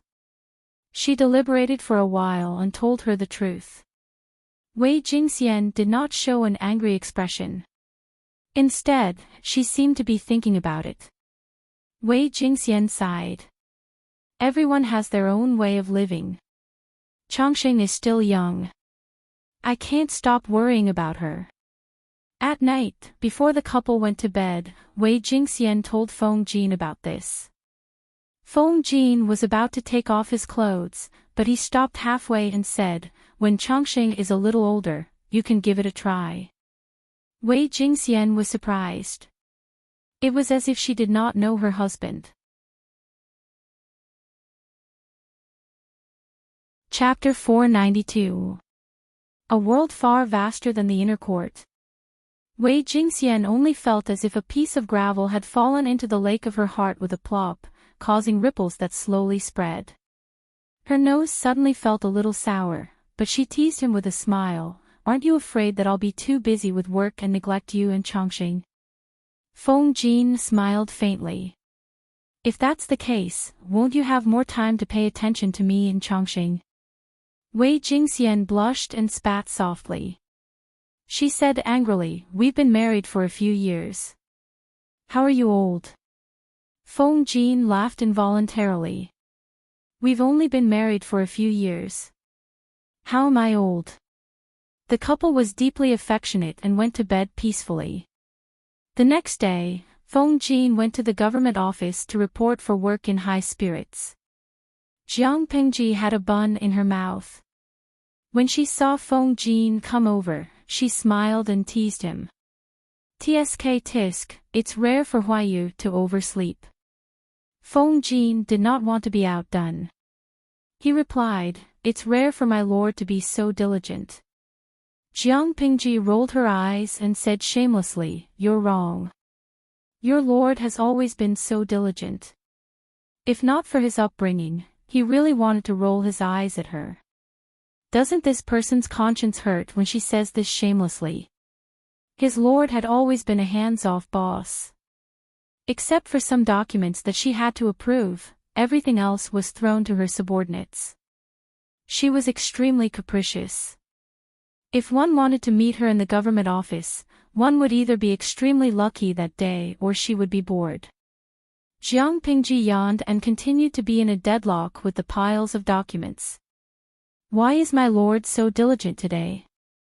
After Feng Jin sat down, he asked Wei Ci. Although Wei Ci did not seem to be in good health, he was always the first to arrive every day. His work efficiency was also admirable. She has never liked to read these literary things. Wei Ci laughed involuntarily. I'm afraid my lord has had enough of such peaceful days. She can't wait to send troops to Fengyi County. He did not dare to say that he knew this woman very well, but he still understood some of her temperament. Although comfort was something people yearned for, it would lead to laziness after a long time, and this woman hated laziness the most. He said helplessly, but the troops brought by Maiden Jiang and the original soldiers need time to get used to each other. The 2,000 troops that Jiang Nongqin brought were not rookies. They were definitely one of the main forces to attack Fengyi. He was worried that his side would be at a disadvantage if he rashly dragged them to the battlefield before they had gotten used to each other. Wei Ci said with a natural expression, so, isn't my lord looking for something to do because she's bored? On one side, Jiang Pingji was sharpening her sword to attack the Tsingyi army in Fengyi County. On the other side of the battlefield, there was already a stalemate. In the south, Prince Changshuo's expression became increasingly ugly.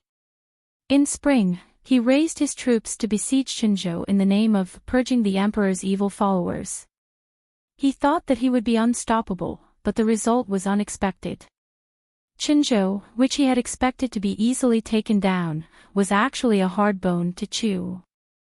He thought he could easily take over Qinzhou and force the emperor to abdicate. He didn't expect that not only would Qinzhou's troops be blocked at the border of Qinzhou, but a few battlefields would also put him under great pressure. After 3 days, they had lost a total of 5,000 soldiers. That Colonel Huang must have received guidance from an expert. He's quite skilled in the art of war. If we want to take him down, I'm afraid we'll have to increase the number of troops. The strategist in the tent carefully read the information sent by the spy. His brows relaxed slightly, but then he frowned a little, as if he was very troubled. They didn't know which expert was guiding them, but they were always one step ahead of them in guessing their intentions. They rarely fought head-on and mainly used sneak attacks and harassment. They worked hard to play to their strengths and avoid their weaknesses, which seriously hindered the pace of Prince Changshuo's attack. Prince Changshu brought hundreds of thousands of troops to besiege Qinzhou. Every day, he had to spend a huge amount of rations. After a winter, he thought that Qinzhou had run out of ammunition and rations. He thought that they could take over Qinzhou with minimal losses and become the ruler of Dongqing. He would be crowned the emperor, but reality gave Prince Changshu a hard slap in the face. Not only was Chinzhou not weak, but it was even on par with them. He wanted to take over Chinzhou in one go after spring, but he didn't expect to stumble. What Colonel Huang? He's just the son of a eunuch. Prince Changshu curled his lips in disdain. Colonel Huang, Huang Song, was Secretary Huang's godson. Huang Song was originally the patrol of Shangjing. During the earthquake in Shangjing last year, he immediately led the patrol troops to rescue many important ministers and their relatives. Even if these people despised Huang Song's background, they couldn't help but praise him for saving their lives. With this help, Huang Song's official career became bright. Later, he even became the colonel of the Imperial Guards who was in charge of 5,000 troops. When Prince Changshu attacked Chinzhou, Huang Song volunteered to fight. The emperor was very happy and had a higher opinion of him. Therefore, the battlefield on the left side of Chinzhou was led by Huang Song. It was also the most difficult part to deal with so far. Although Prince Changshu's troops were much more than Huang Song's, after a few battles, Prince Changshu's side lost more than 5,000 troops. Even if Prince Changshu had some results in the middle and right sides, compared to the losses on the left side, he was still at a disadvantage. The strategist sighed and said, "A hero doesn't care about his background. Even if you don't like to hear it, this Huang Song is indeed worthy of your attention." Prince Changshu's face darkened. A look of disgust flashed across his face. "Do you have a way to get rid of this fellow?" The strategist's expression didn't change, but he already felt some disgust in his heart. Previously, Prince Changshu had humiliated him in front of a battalion commander. Now, he was bossy, without the slightest bit of respect, he secretly spat. Prince Changshu hadn't ascended the throne yet, but he already couldn't wait to tear off the facade of a wise ruler who was respectful to the wise. That was what he thought in his heart, but he didn't dare to continue angering Prince Changshu. If it's a head-on battle, and he has the guidance of an expert behind him, Colonel Huang won't be easy to deal with. The strategist raised his brows. He already had a vicious plan in his heart. His tone was cold and harsh. But it's not difficult to transfer him away from the battlefield. Prince Changshu paused and said, "As long as he's transferred away, it'll be easy to deal with Huang Song after we conquer Chinzhou. Just tell me what your plan is. If it's feasible, send someone to do it now." The strategist endured the restlessness and disgust in his heart and said calmly, "There's no need to trouble others. You only need my lord to write a sincere solicitation letter and promise as many benefits as you can." Prince Changshu didn't understand. Could a verbal promise coax Huang Song over? The strategist thought to himself that he had a pig-like lord. His brain was so slow that it couldn't work. It's not to rope Huang Song in. It's just to make the emperor fear Huang Song and even want to kill him. The strategist said concisely, in case Prince Changshu didn't understand. The emperor is extremely suspicious. Huang Song's reputation in the army is rising day by day. If there's news that my lord wants to recruit Huang Song, even if the emperor doesn't kill Huang Song, he won't let him stay at the front line. As for Huang Song... The strategist paused and swallowed the rest of his words. This Huang Song wasn't an ordinary person. Was he blindly loyal to the emperor and unchanging, or did he run away with his men when he saw the situation wasn't good? Chapter 493. Bang! Huang Song punched the table heavily. His expression was ferocious and full of anger. He threw a roll of bamboo slips filled with words on the ground. Feng Ju was still outside the tent when he heard the heavy thud inside. The soldiers guarding the tent saluted him, then lifted the tent flap to let him pass. "Bogeo, what happened? Why are you so angry?" When Feng Ju entered the tent, he noticed that the table was cracked by Huang Song. Doubts arose in his heart. He asked Huang Song with concern, "Just now, I sent a messenger to summon Ju, saying that you have an urgent matter." Feng Ju's gentle voice brought Huang Song back to his senses. He took a deep breath and tried hard to suppress the surging violence in his heart. Huang Song pointed at the scattered roll of bamboo slips on the ground. There was a murderous look in his eyes, as if he was staring at the enemy who killed his father. "Huaijie, look at the letter on the ground. Prince Changshu is a traitor. He's so arrogant that he's out of control." When he opened his mouth, his voice was slightly hoarse because of his anger. He sounded more tired than usual. Feng Ju squatted down slightly and picked up the roll of bamboo slips. Then, he opened it with both hands and read it with a frown. His composure was much better than Huang Song's. Even though the contents made his heart skip a beat, he still maintained a calm expression. He said with certainty, "Although this move of Prince Changshu's looks ordinary, it's indeed a vicious plan. He's trying to kill you, Bogeo." Huang Song was not a fool like Prince Changshu. When he received the roll of bamboo slips lying in his tent, he realized that the situation was bad. Even his scalp could not help but feel numb. An unprecedented sense of crisis rushed to his head. He hurriedly called Feng Ju over to think of a solution. Feng Ju sat at the lower seat and placed the roll of bamboo slips aside, as if it was some kind of scourge. Although the handwriting on it was gentle and harmless, the content inside could be said to be a deadly poisonous snake. One bite would be the end of one's life. Prince Changshu and the current emperor are blood brothers. These two are more suspicious than the other. Feng Ju's lips curled into a mocking smile. He had long looked down on the royal family. "Although Prince Changshu sent this letter to recruit you, Bogeo won't believe that you're sincere even if he takes advantage of the situation to get close to you. Therefore, the original intention of this letter is most likely to drive a wedge between Bogeo and His Majesty, attempting to kill with a borrowed knife." It wasn't entirely a bad habit for those in power to be overly suspicious, but to be overly suspicious to the extent of being overly suspicious would only bring about harm.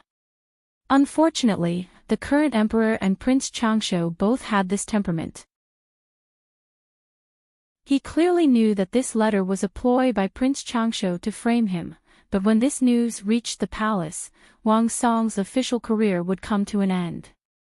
Losing his position was a small matter, but he was afraid that his entire family would lose their lives. Ever since the earthquake in Shangjing, the emperor issued an edict to move the capital to Qinzhou. Prince Changshu forged an edict to leave his fief with troops and horses, besieging Qinzhou for an entire winter. The emperor became more and more paranoid every day. Even the slightest movement could irritate his sensitive nerves. So far, it was unknown how many upright officials and loyal officials had been mistakenly killed by the emperor. The imperial court was even more jittery. Today in Qinzhou, the emperor used the power in his hands to kill anyone who made him feel unhappy, or displeased. How long had he been in Qinzhou? Not to say that blood had flowed like a river, but the killings had already made everyone tremble with fear, and everyone was in danger. The aristocratic families and celebrities in Qinzhou didn't dare to meddle in the affairs of the imperial court, didn't dare to talk about the people's livelihood, didn't dare to delve into the ways of governance, and didn't dare to propose to strengthen the army and enrich the people. These things were even ridiculed by the public as vulgar things. They only dared to talk about romance at elegant gatherings and poetry gatherings. Feng Ju felt helpless and heartache at such a jittery atmosphere. His dissatisfaction with the emperor had already gone through the roof. None of the three sons of the Feng family were simple. Feng Ju could see that once this chatting atmosphere spread, it would harm the country. Even if everyone knew that Prince Changshu's actions were to frame Huang Song, according to the emperor's suspicious character, he would never trust Huang Song. If the emperor still had a trace of rationality, he would most likely strip Huang Song of his military power, transfer him away from the front line, and grant him an idle position. However, according to Feng Zhu's judgment of the emperor, he was afraid that he would not be so merciful. He would rather wrongly kill 10,000 loyal officials and generals than miss a traitor who might betray him. The royal family was merciless, and brothers fought against each other. Prince Changshu and the emperor, the two brothers, could even fight against each other, let alone Huang Song, a descendant of a eunuch who had nothing to do with the emperor. Huang Song's face was pale, as if all the blood had drained from his face. He sat in the distance, dispirited, and his eyes flickered with a complicated look. Feng Zhu sighed and said to Huang Song, "What does Bogeo plan to do now?" If he did not do anything to protect himself, when the news of Prince Changshu recruiting Huang Song with generous promises reached the emperor's ears, it would provoke the emperor's suspicious nerves. By then, even if Huang Song had a godfather to put in a good word for him by the emperor's side, his situation would still be precarious. Huang Song held his head dispiritedly and said rather uncomfortably, I don't know how to dispel the emperor's suspicions. Up until now, Huang Song still had expectations for Dongqing. He hoped to be a loyal official who could turn the tide and benefit the people. However, Huang Song was not a foolishly loyal person. If the emperor really wanted to kill him, he would not foolishly stand on the spot and wait for misfortune to befall him. Feng Zhu sighed and said, "It's too difficult to dispel suspicions. Even if you manage to escape today, if Bogeo loses the battle just a little, it's hard to guarantee that the emperor won't suspect that you are in cahoots with Prince Changshu. When that time comes, you really won't be able to escape." The battlefield was ever-changing, and no one could guarantee that they would win. Prince Changshu's plan was simple but extremely vicious. It directly broke the advantage that Huang Song had accumulated with great difficulty. After hearing Feng Zhu's words, even if Huang Song was unwilling to believe it, he felt a little guilty when he thought of the emperor's current state. He wanted to cry but had no tears. He said, "Huaijie, you have to save me." These days, it was not easy to be a loyal and patriotic person. Even if Huang Song wanted to save the country and the people, reality did not allow him to. He might even face the situation of being beheaded. Feng Zhu lowered his eyes and thought for a while. He said decisively, "The plan now is to cut off my tail to survive." "Cut off my tail to survive?" Huang Song muttered. Feng Zhu knew what Huang Song was thinking. Until now, he had not completely dispelled his expectations for Dongqing. Since that was the case, he had to give it a push. He said, "Yes, this is the only plan that can preserve our strength. Bogeo, write a letter and secretly deliver it to His Majesty. Explain the details of this matter and reprimand Prince Changshu for his wild ambition and intention to sow discord between you and the emperor. Finally, retreat in order to advance. Resign from your position as colonel and temporarily leave the front line. Don't touch these sensitive positions for the time being." After hearing that, Huang Song thought for a while in a daze. He was still hesitant and unresigned emotions filled his heart. He hated Prince Changshu to the core. This vicious plan was too King sinister. Chapter 494. Huang Song was not a fool. He could understand the hidden meaning in Feng Zhu's words. However, he was really unwilling to give up. Ever since he was young, he knew how lowly his identity as the descendant of a eunuch was. The people he wanted to make friends with looked down on him, while the people he looked down on wanted to cling to him. The desire to be recognized was deep in his bones. How could he be respected and recognized by everyone? The only way was to become a capable minister and a pillar of the country. At present, Huang Song was still working hard towards this goal. Borrowing the east wind of the earthquake to save people, he skyrocketed and became the young talent that the emperor valued the most. At a young age, he was already a colonel, but the cruel reality did not give him the chance to advance further. Should he choose to continue to be loyal to the emperor and love his country, or should he choose to save his and his family's lives? Feng Zhu had given him the best advice. Now it was up to Huang Song to choose. After a while, Huang Song asked Feng Zhu in a hoarse voice with only a glimmer of hope, "What if I write a letter to secretly inform His Majesty, pretend to agree to Prince Changshuo's invitation, and secretly find a plan to trick Prince Changshuo? What do you think?" Feng Zhu's expression was cold. It was a big blow to Huang Song. First of all, Prince Changshuo will not believe that you are sincere in defecting. Even if he believes, he will always be on guard against you. Moreover, he has many strategists under him. Maybe he will use this as a breakthrough point to tear apart the defense line in Qinzhou. By then, you won't be able to explain yourself. Feng Zhu took a breath and continued, "Moreover, His Majesty is narrow-minded and suspicious. Do you think he will believe that you are pretending to defect to Prince Changshuo? If you tell him this, I'm afraid he will suspect that you have the intention to rebel. The whole family will be implicated." After he finished speaking, he looked at Huang Song calmly, waiting for him to completely wake up. Now, the north of Dongqing had fallen into a chaotic war. The people had no way to live.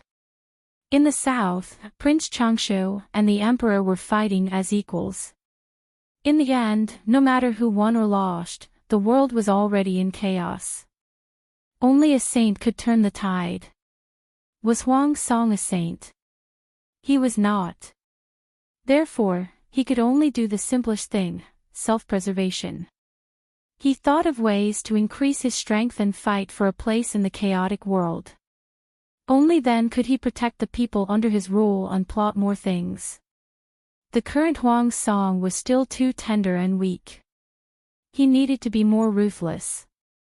After a while, Huang Song's pained and struggling face calmed down. He closed his eyes, took a deep breath, and made up his mind. "Song understands, I will write a letter to inform His Majesty. Retreat in order to advance and find a place to settle down. Huaijie, it's been hard on you." Huang Song's choice was within Feng Zhu's expectations.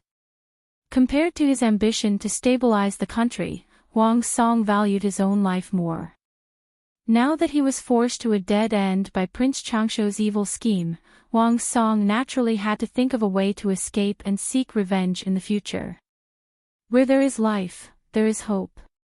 Making up his mind, Huang Song wrote a secret letter and sent it to the royal palace. It reached the emperor's desk almost at the same time as another secret letter. The current emperor seemed to be suffering from schizophrenia.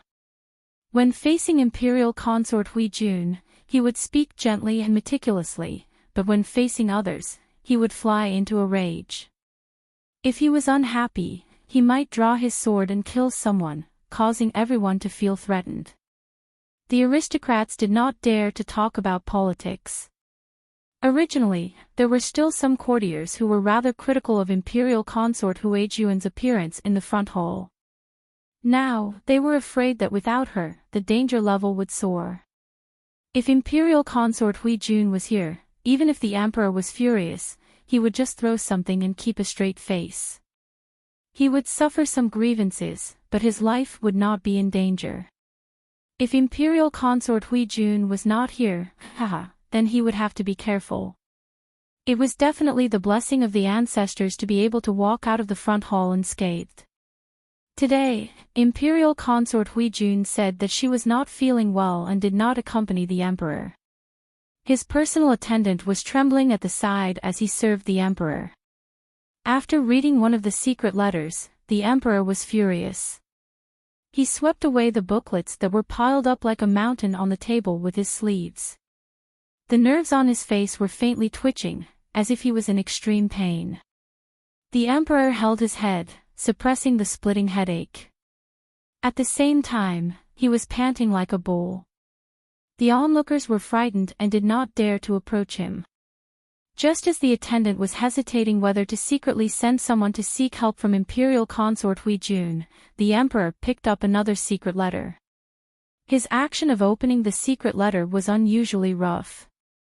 When he opened the secret letter and read it, his tightly furrowed brows relaxed slightly. His eyes flickered with a strange flickering light. The first secret letter was a secret agent reporting that Prince Changsho had secretly solicited Huang Song. Huang Song and his trusted aides had discussed in detail in the tent for a long time. The second secret letter was written by Huang Song. He spoke frankly about Prince Changsho's wild ambition.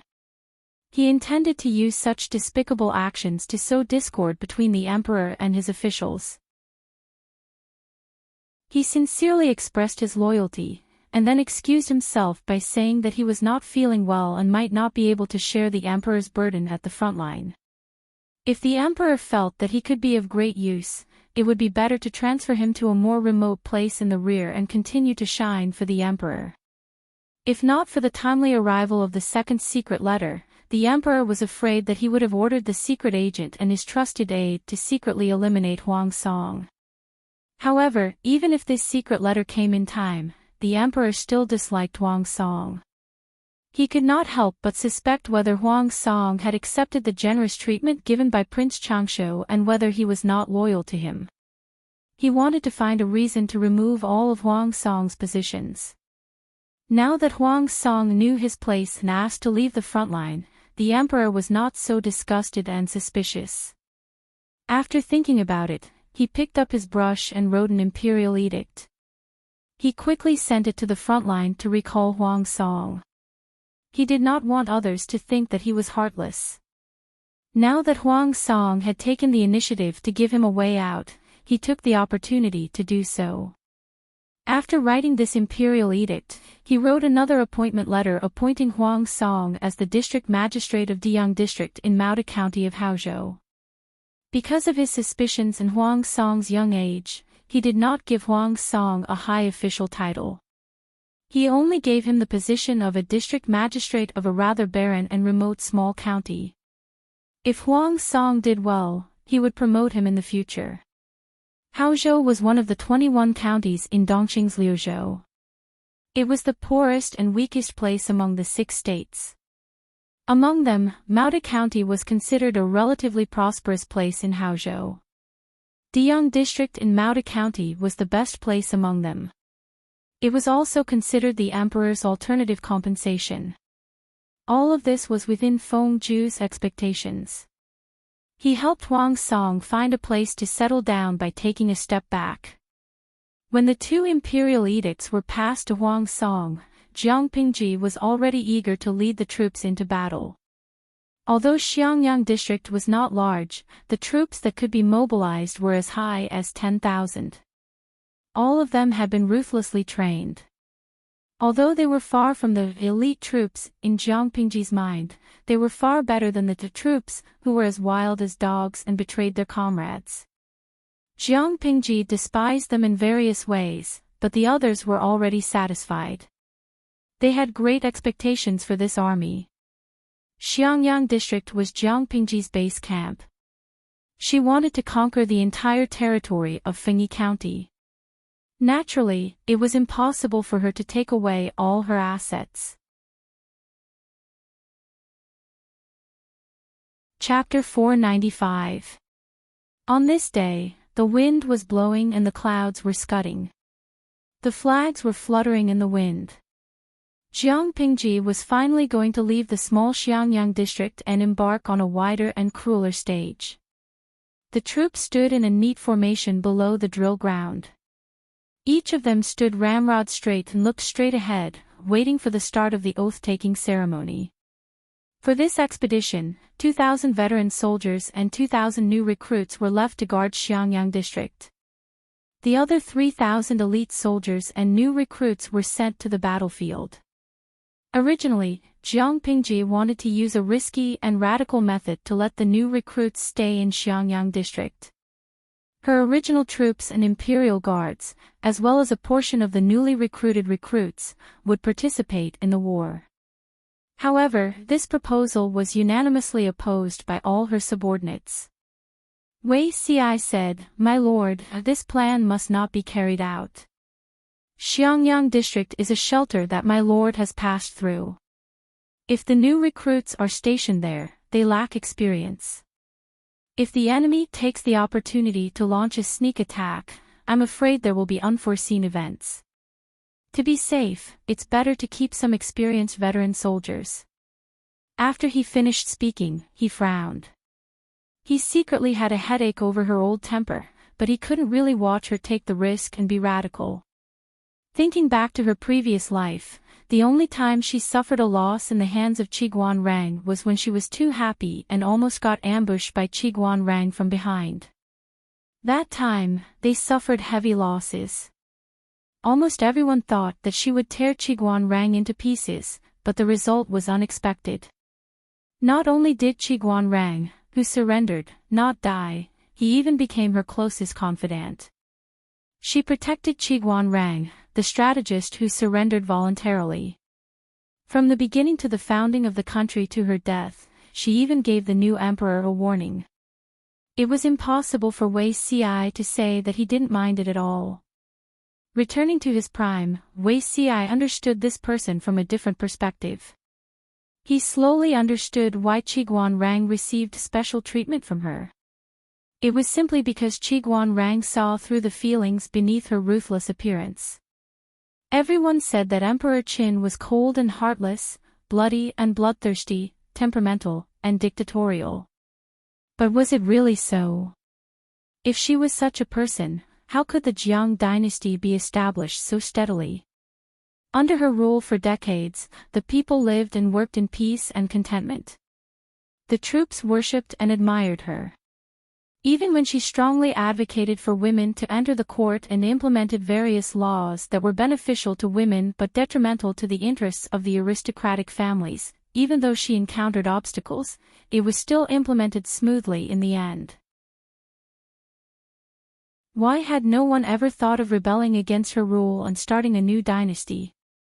Just because what she did was indeed for the sake of the vast majority of the people, but the minority of people who lost their interests controlled the right to speak.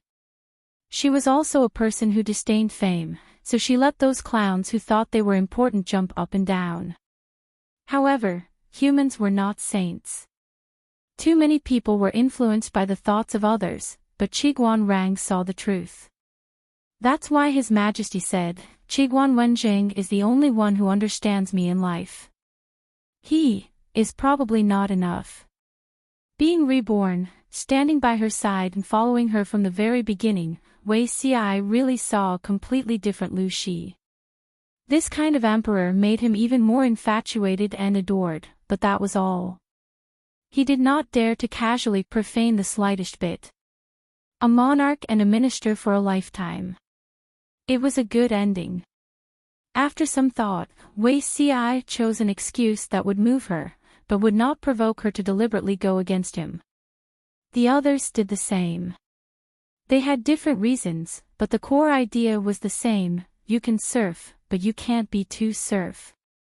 Jiang Pingji's face turned slightly green, and she clicked her tongue. In fact, she originally wanted to pull everyone out. She wanted to launch a blitzkrieg and quickly conquer the entire Fengyi County. She wanted to be a nameless but powerful county chief of Fengyi County, but she could not dissuade her subordinates. Qiguan Rang raised his eyelids and said, "After all, new soldiers are new soldiers. They lack training and combat experience. If the two armies fight, they will definitely be the ones who suffer the most losses. It's not easy to train soldiers, so it's better to bring a batch over. The rest will stay and guard the city." It was a good thing that the Lord wanted to fight, because none of the current troops were conservative. But the problem was that the Lord was unconventional. She was so reckless every day. If she was not careful, she would lose everything. Being a subordinate's heart was too agitated. Jiang Pingji clicked her tongue. "All right, I agree. She looked at the crowd with a doting expression, as if she was looking at a group of wooden sticks. These people are so timid. I'll listen to you little princess's decisions. Is that okay? Jiang Pingji was dressed in military attire.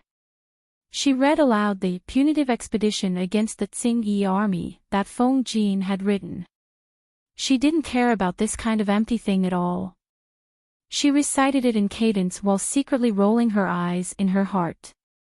She was there to snatch the Tsing-Yi army's territory. If she won, the territory would belong to her. Why would she have so many tricks? Why did she have to carry out justice on behalf of heaven and save the people of Fenyi County who were in dire straits? Was it necessary to beautify herself as an angel? Facts proved that it was really necessary. The phrase, "there is a justifiable reason," was not just for show. Even though she was sick of it, Jiang Pingji would not act willfully and recklessly. A nameless teacher had always been criticized by others. Even if Feng Jin was not the gunman, she would force him to write a voluminous punitive essay of a few hundred words to belittle the ancestors of the Tsing-Yi army to hell. She used the punitive essay to stimulate the morale of the troops. Next, she mobilized the troops. Meng Hun, step forward, she shouted loudly. A burly man in his prime walked out from the troops below. He held a long knife in his hand and half knelt before Jiang Pingji on the stage.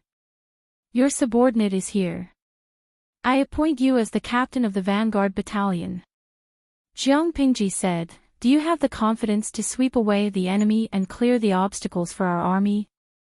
Your subordinate will not let you down, my lord, Meng Hun answered loudly. The silence of the drill ground was filled with a murderous aura. Li Yun, step forward.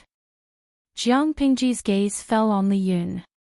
She had high hopes for this young man. However, Li Yun was too young and his battle experience was not as experienced as Meng Hun's. He could not lead an army on his own, so he followed Meng Hun to gain experience in the vanguard battalion. Li Yun greets my lord. Without his usual adorable, naive look, the stone-faced Li Yun was like a completely different person. Every step he took was sonorous and forceful, as if every movement contained a powerful explosive force. Although he could use the silver spear in his hand to take the enemy's head, he was still able to take the enemy's head. I appoint you as the deputy captain of the vanguard battalion. You will raise the prestige of our army together with Captain Meng. The vanguard battalion was responsible for the task of scouting the path for the entire army. It was to investigate the enemy's situation and examine the terrain. They could either investigate or launch probing attacks to disrupt the enemy's formation and deployment. It could also boost their morale. Usually, the vanguard battalion was made up of the most elite troops. If there was any mistake, it would definitely cause a huge loss to the army's morale. Meng Hun sought stability and Li Yun was spirited. They were an excellent combination. She appointed Qiguan Rang as the advisor of the vanguard battalion. His style of trickery was very suitable for the vanguard battalion. Even if they were ambushed, they could turn danger into safety. Jiang Pingji and Wei Ci guarded the center of the army. Su Ke controlled the rear. Finally. Chapter 496. Jiang Nongqin. Why does this name sound like a woman's? Many soldiers were secretly suspicious. On the other hand, the elite soldiers brought by Jiang Nongqin straightened their waists one by one. The muscles on their backs tightened slightly, and they were like a tightened spring. They could not help but notice Jiang Nongqin, who stood out from the crowd in the corner. She did not wear men's clothing. She only wore clothes that were convenient for her to move around. It was different from men's clothing, but it could be seen that it was a woman's clothing. She was covered in leather armor and her long hair was curled up to the top of her head. With a cold face, she walked out from the line with firm steps and knelt on one knee. Your subordinate, Jiang Nongqin, greets you, my lord. Jiang Nongqin looked very feminine. Even though her skin looked rough after being exposed to the sun for a long time and training, her facial features could not hide the fact that she was a woman. Moreover, her figure did not look like that of a man. Now that she opened her mouth, her voice was slightly hoarse, but it was obviously a woman's voice. It further confirmed this point. It was actually a woman. Most of the soldiers widened their eyes in surprise. Even though they knew that the female battalion was not to be trifled with, they never thought that a woman could go on the general selection stage. Was this a joke? Fortunately, they remembered the instructions during training. Even though they were extremely surprised, they still maintained discipline and did not whisper to each other. The scene made Jiang Pingji's mood better. Even her voice sounded a little lighter. I appoint you as the commandant of the female battalion to assist the vanguard battalion. The size of the female battalion was close to 1,500 people. It could barely be considered a battalion. However, she did not bring the entire female battalion with her this time. She only brought 500 people. Every one of them had the most outstanding performance in the female battalion. They had seen blood on the battlefield and gained combat experience. Although it was only a commandant of 500 people, it looked a little embarrassing. Everyone did not even know the specific tasks of the female battalion. However, the fact that Jiang Nongqin was a woman, that she went on the general selection stage, and that she was appointed as a commandant was enough to stun everyone. They could only suppress their dissatisfaction. The new recruits did not dare to criticize Jiang Nongqin, nor did they dare to question her strength. The best proof was that she had the ability to go on the general selection stage. They still wanted to tremble when they thought of the female soldier who challenged all the new recruits.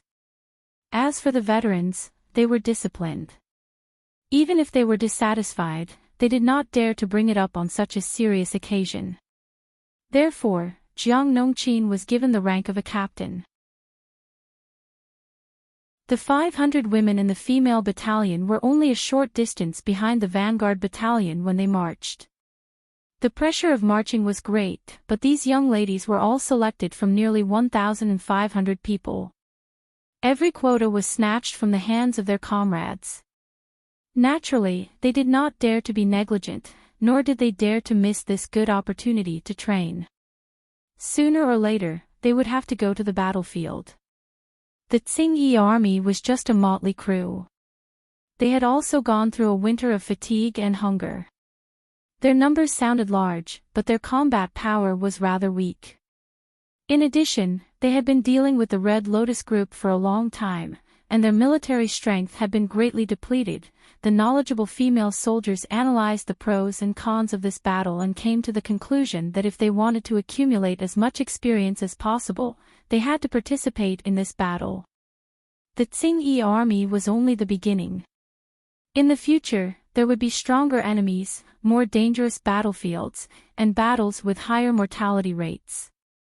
As members of the female army camp in Xiangyang district, they would have to take this step sooner or later.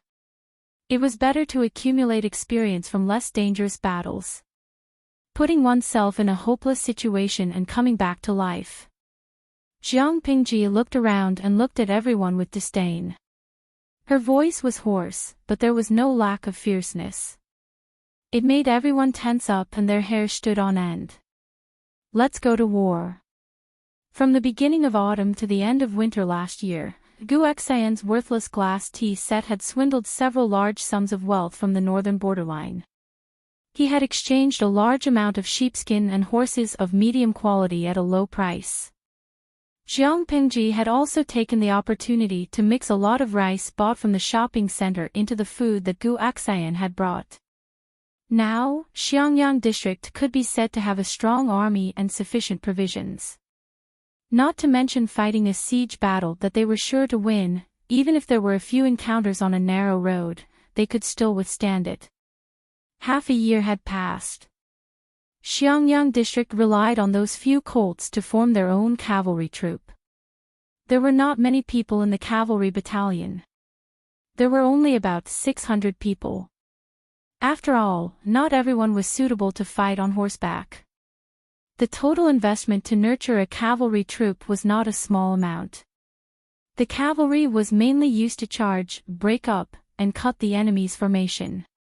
It had a great role and status in ancient wars.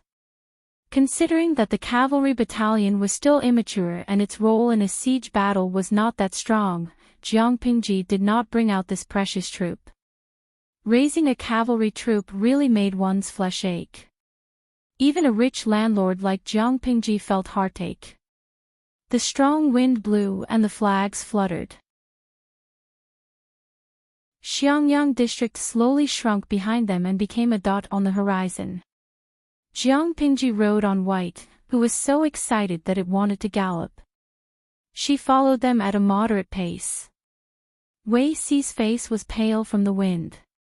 Seeing that his lips had lost their color, Jiang Pingji said, "I asked you to guard the city, but you insisted on changing places with Huaiyu.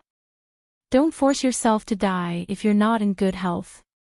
The original plan was for Feng Jin to accompany her to battle.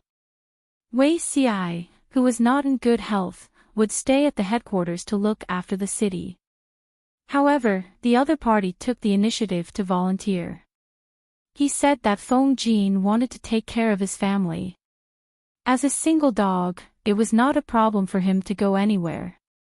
Jiang Pingji glanced at Feng Jin and then at Wei Xi. She thought that the two of them would fight.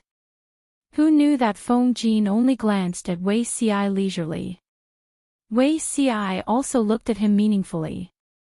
She did not know what they communicated through their eyes, but the two of them reached a consensus. Jiang Pingji was speechless. She did not understand literati like you who had complicated thoughts. Anyway, the final result was Wei Xi's victory. Feng Jin stayed in Xiangyang district to look after the city. After that, she heard Qiguan Rang complain about Wei Xi's treachery and that he was evil. Why? There are so many things to do in the district headquarters. If we really leave Wei Xi behind, I reckon that he will not be far from death by the time we return from the expedition. Feng Jin, who was left behind to look after the city, faced with such heavy work. Could he really squeeze out time to enjoy family time with his wife and daughter? It was very risky. Jiang Pingji was speechless. What he said made sense. She actually had nothing to say.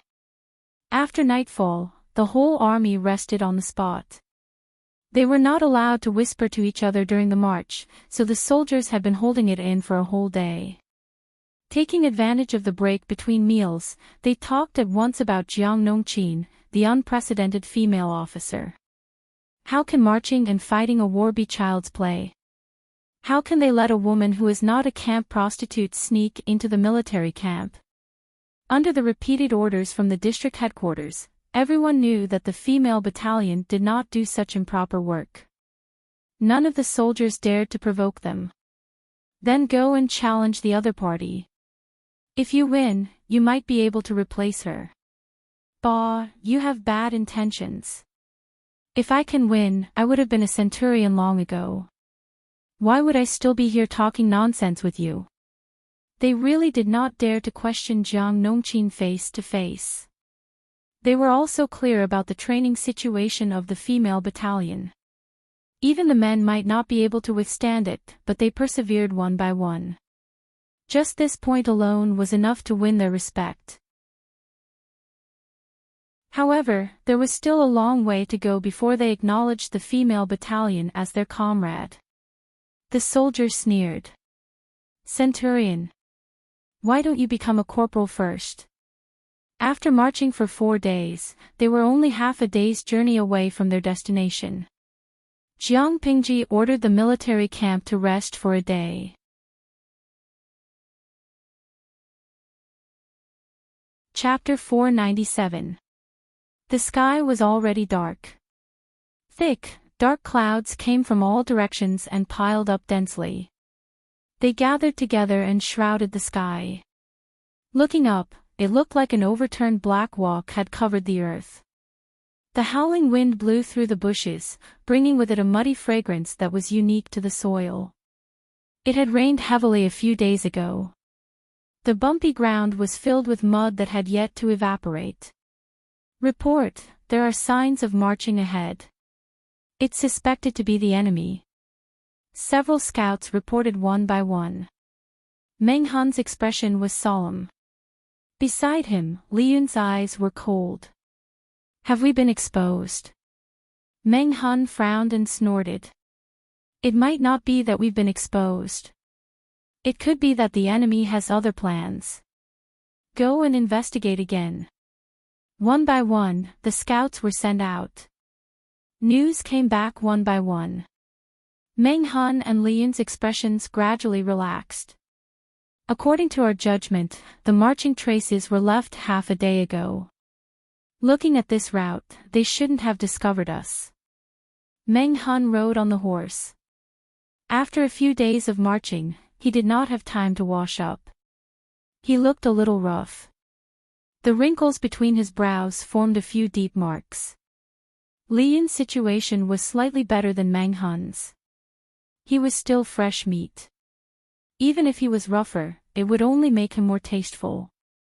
Now that he was the vice-captain of the vanguard, Li Yun became cold and stern. The Tsing-Yi army doesn't have a complete supply source. They can only rely on plundering the local people to maintain their military expenses. Li Yun's eyes shone with a fanatical desire to fight. If this was really the Tsing-Yi army's latest supply, then they were extremely lucky. They were destined to have a good start. He stuck out his tongue and licked his dry lips. We still don't know the situation in Qingan district. But the supply has always been the lifeline of the army. If we cut off the Tsing-Yi army supply to Qingan district, we can take it down even if we besiege it. There were 4 counties in Fengyi County. They were Xiangyang district, which was owned by Jiangpingji, Qingan district, Maolin district, and Jiaoping district that were occupied by the Tsing-Yi army. Xiangyang district was the most remote among the 4 counties, but it had the largest area. Qingan district was the most prosperous. The geographical location of Qingan district was rather special. It could be attacked or defended. It had always been the center of Fengyi County.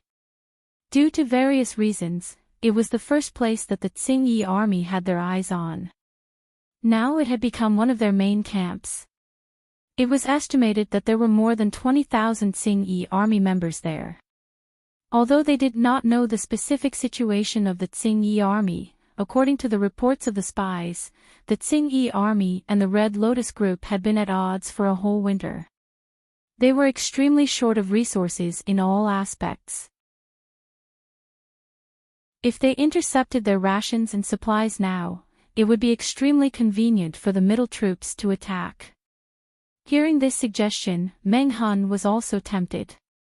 Now that he was the captain of the vanguard battalion, it was up to him to decide whether to pursue or attack. The vanguard battalion was responsible for scouting the path for the entire army. Not only did they have to investigate the enemy's terrain, but they also had to pay attention to the enemy's movements and disrupt their deployment. If the situation allowed it, they had to engage the enemy's vanguard troops and reap the greatest harvest. Now that they have discovered the Tsing-Yi army supply team, if they do not seize the opportunity and wait for the supplies to be transported to Anqing district, it will only cause more trouble.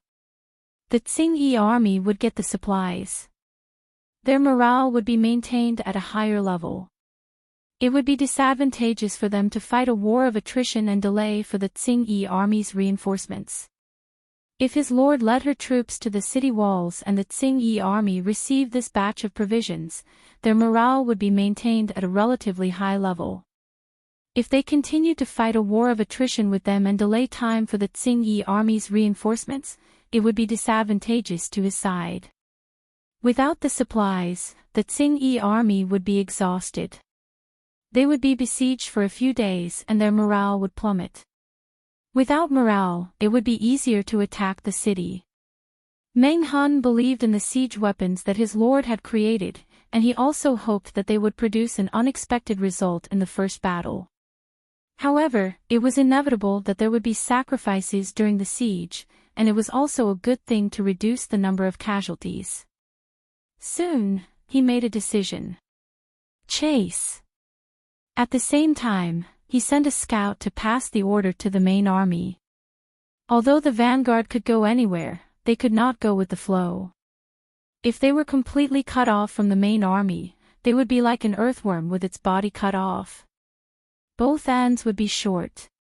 If they encountered the enemy and could not take care of both ends, they would cry. It was proven that Meng Hun was more reliable and conservative than Jiang Pingji. If Jiang Pingji was in charge of the vanguard, she would go wherever she wanted. Wherever the enemy was, she would point her blade at them. She would bite them no matter how small they were. She would kill one if she saw one, kill two if she saw two. As for what the main army was, it was none of her business. She would deal with the enemy when they came. Therefore, Wei Ci could not understand how such an unrestrained person became one of the world's hegemons. It was not until his old master was killed and he joined Jiang Pingji's camp that he found out the mystery. The vanguard was a bunch of mad dogs. The main army and logistics were also a bunch of warmongers. If they wanted to launch a sneak attack, they might fall into the enemy's trap. Later, they got a few strategists to be their nannies. The situation was much better. However, the strategists were hard-working nannies. The generals were still mad dogs that ran everywhere. The people at the front fought and expanded their gains. The nannies at the back cleaned up the mess. It was like an old lady holding a milk bottle and trying hard to call for her grandson to drink milk. The naughty grandson always had an expression that said, "I don't want to listen to you." What could they do? They were also very desperate. Wei Ci could not help but pity Jiang Pingji's previous team of civil officials. Oh, the team of civil officials in this lifetime seemed to be equally pitiful. He secretly glanced at Jiang Pingji. When she heard the news from the scouts, she indeed revealed a look of pity and envy. My lord needs to take command of the main army. She can't be moved easily. Wei Ci reminded her leisurely, as if he was reciting the band-tightening incantation. I haven't said anything yet. Jiang Pingji ordered the scout who came to report the news to leave. She turned her head and rolled her eyes at Wei Ci. Lo Siji Lianming, yes, the streamer didn't say anything, but the look in your eyes clearly betrayed your thoughts. Tiancheng, ha ha ha, the streamer looked envious just now. Her heart suddenly softened.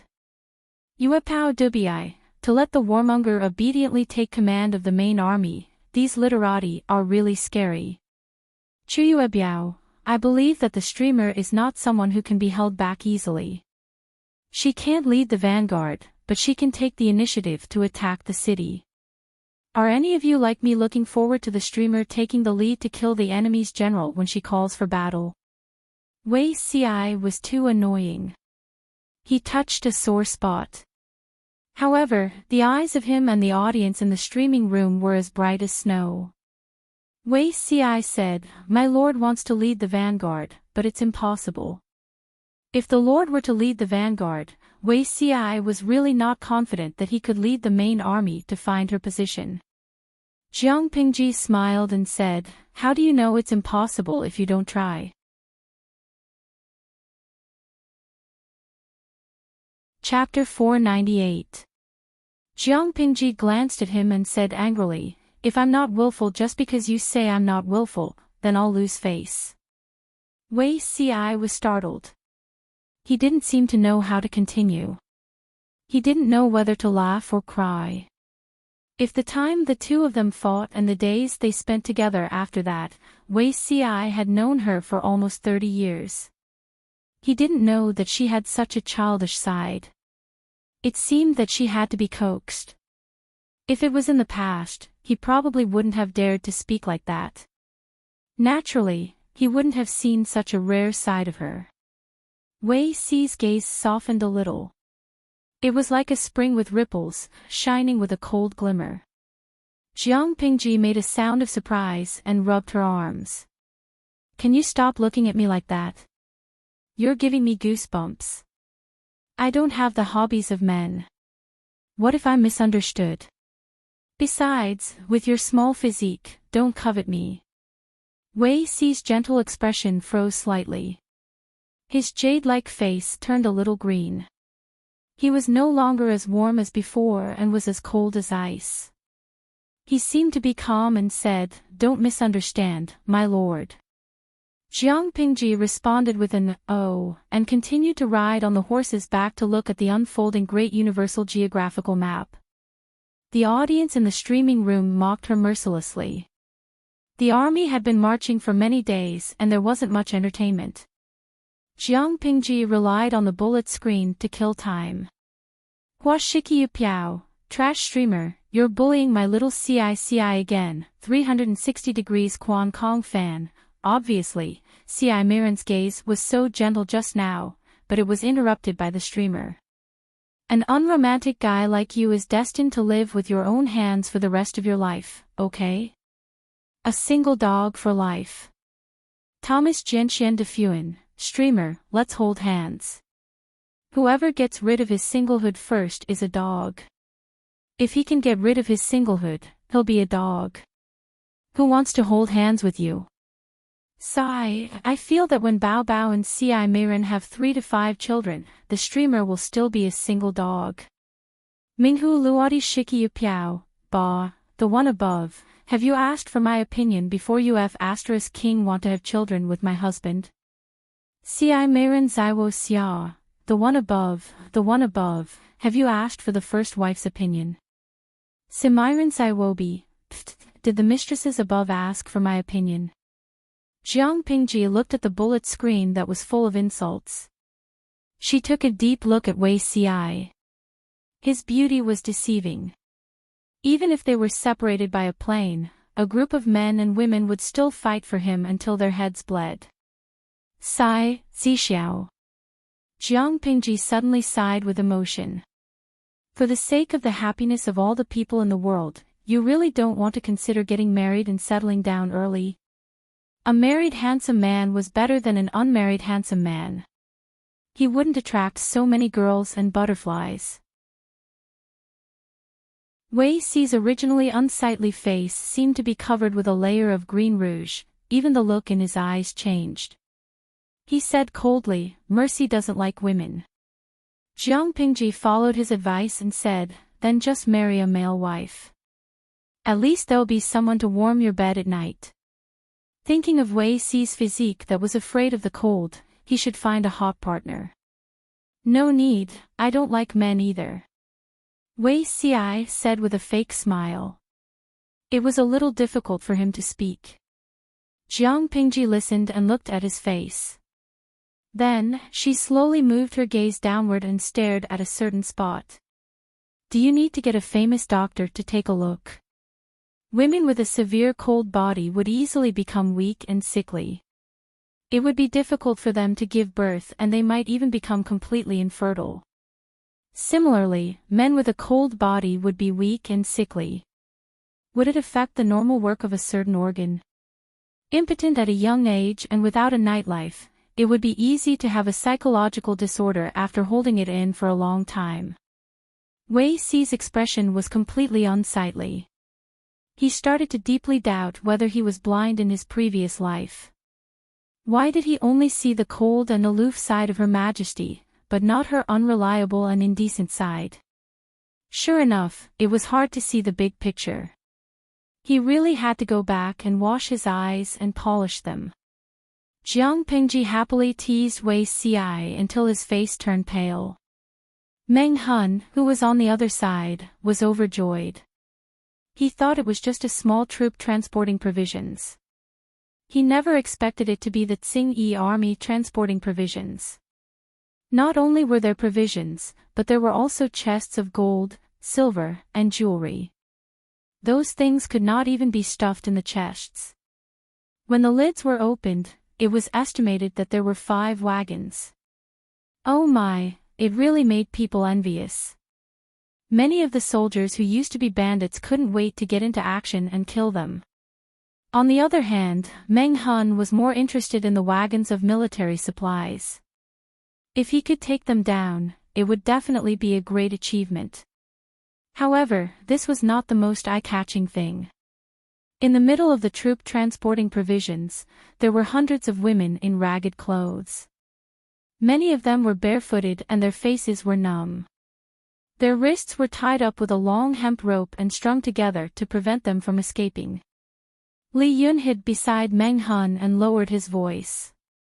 Looking at the direction in which they are marching, could it be that they have robbed a rich district? It's hard to say. Although the majority of the Tsing-Yi army are people who are suffering, their behavior after they release their wild nature is even uglier and more disgusting than the imperial court. At most, the imperial court doesn't care about the lives and deaths of the people, but these Tsing-Yi army are unscrupulous and will not last long. Li Yun had always had a low opinion of the Tsing-Yi army. Now that he saw those women tied up on a rope like animals, whipped at every turn, and insulted with vulgar language, it was really unbearable for him. His determined eyes were filled with murderous intent. It's a chaotic world now. Meng Hun's heart was filled with bitterness. The butcher's knife of an animal is often not waved at its enemies, but at the weak women, the immobile elderly, and young children.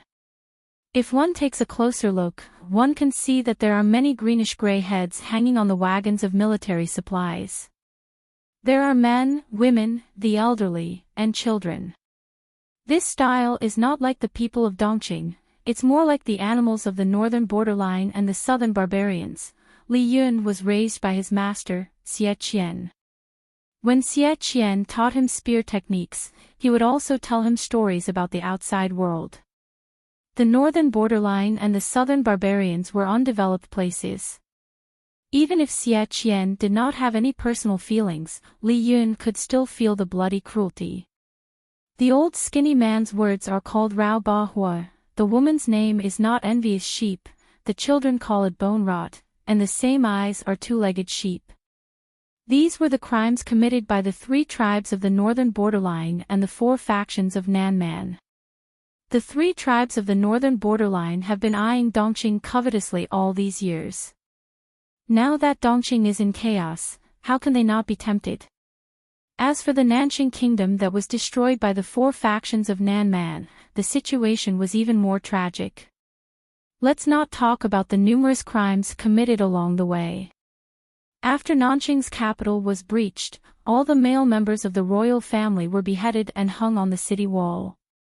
All the women were forced to be prostitutes in the camp. The youngest was 3 to 5 years old, and the oldest was 50 to 60 years old. They were not spared. The 4 factions of Nanman even issued a massacre order in order to vent their anger at not being able to conquer the capital. They allowed the soldiers to kill in the capital for a day and a night. If this was not shocking, what about the 4 factions of Nanman that gathered people to eat? Capture people and eat them. Kill thousands every day. Pound and grind the stockade into hundreds of huge mounds. Take people alive and crush them in the mortar.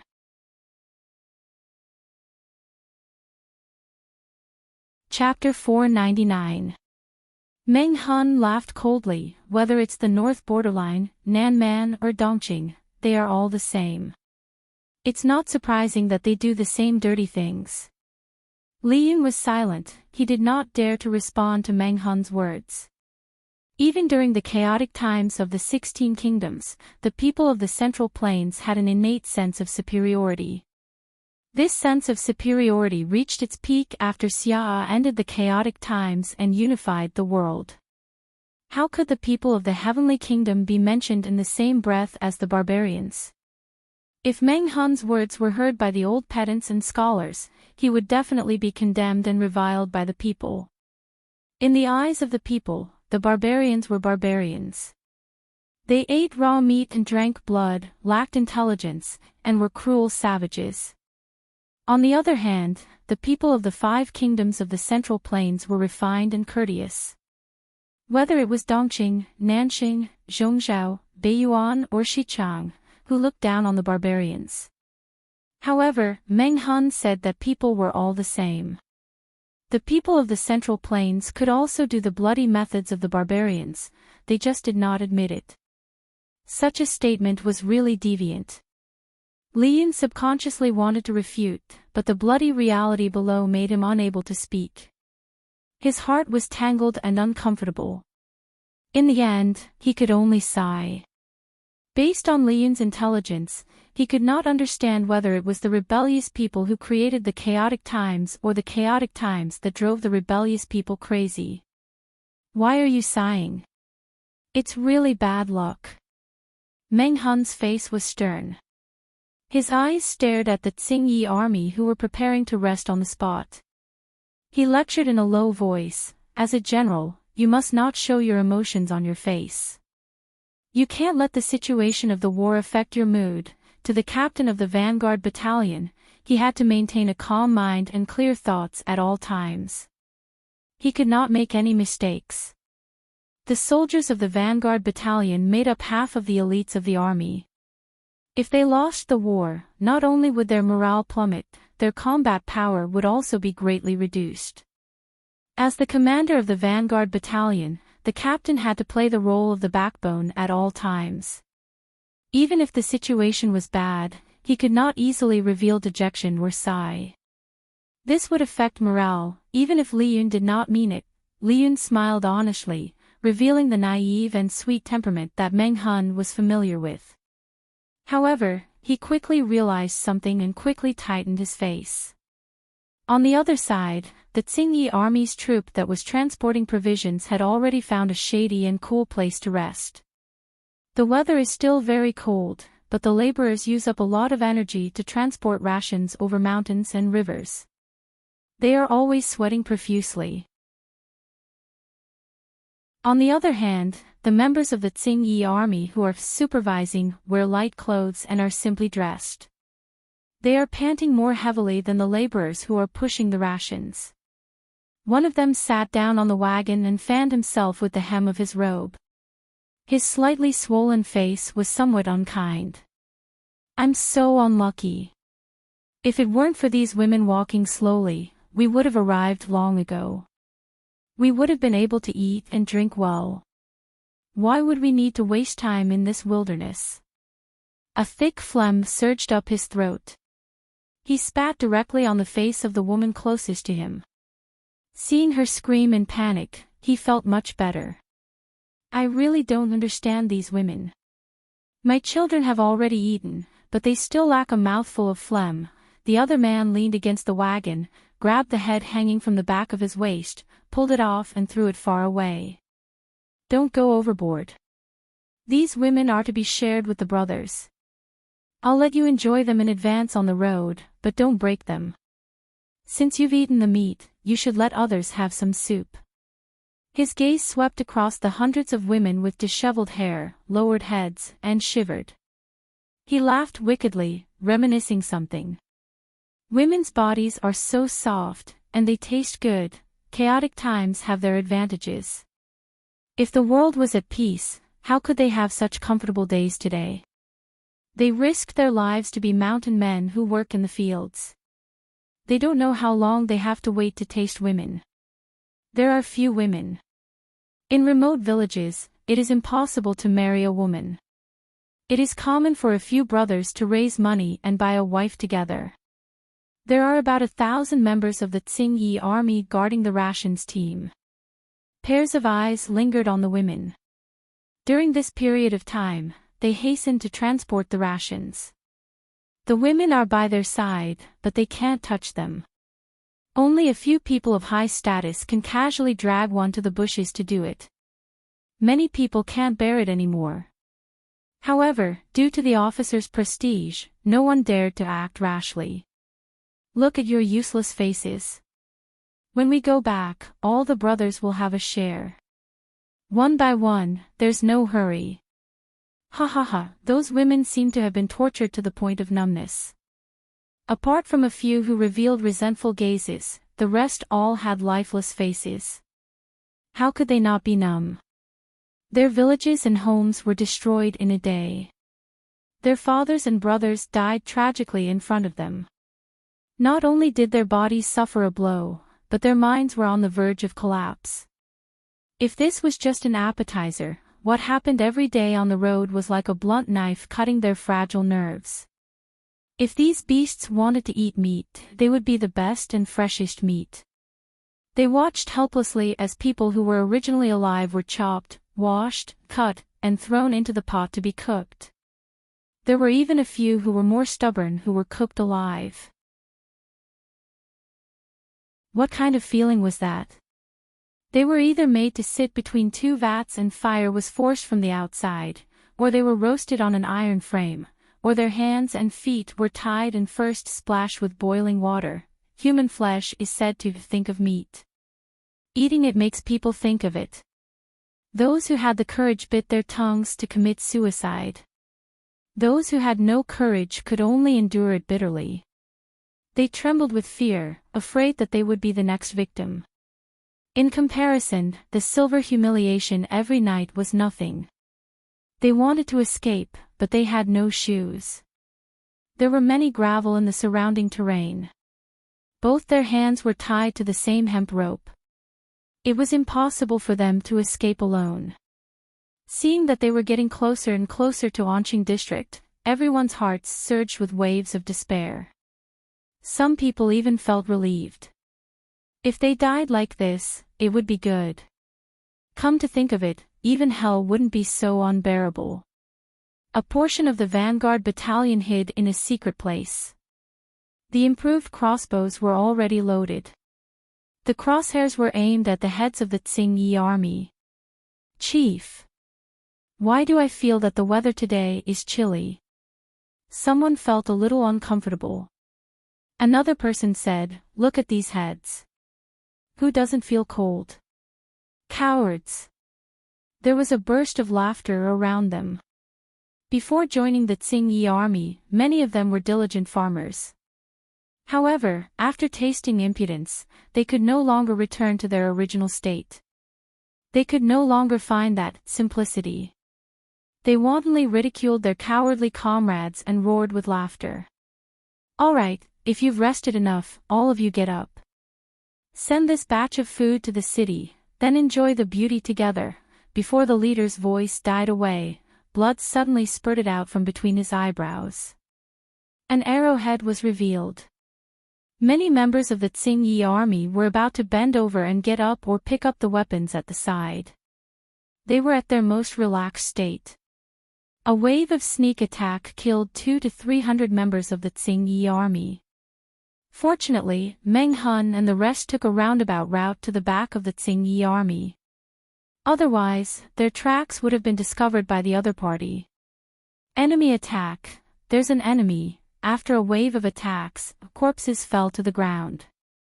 Only then did the Tsing-Yi army react. The crowd was already in complete chaos. At that moment, more than 1,000 people rushed out from the originally empty bushes in the forest. The leader was Li Yun. He was about to attack with a silver spear. When he rushed forward, he realized that his target's head had already been pierced through. Li Yun was speechless.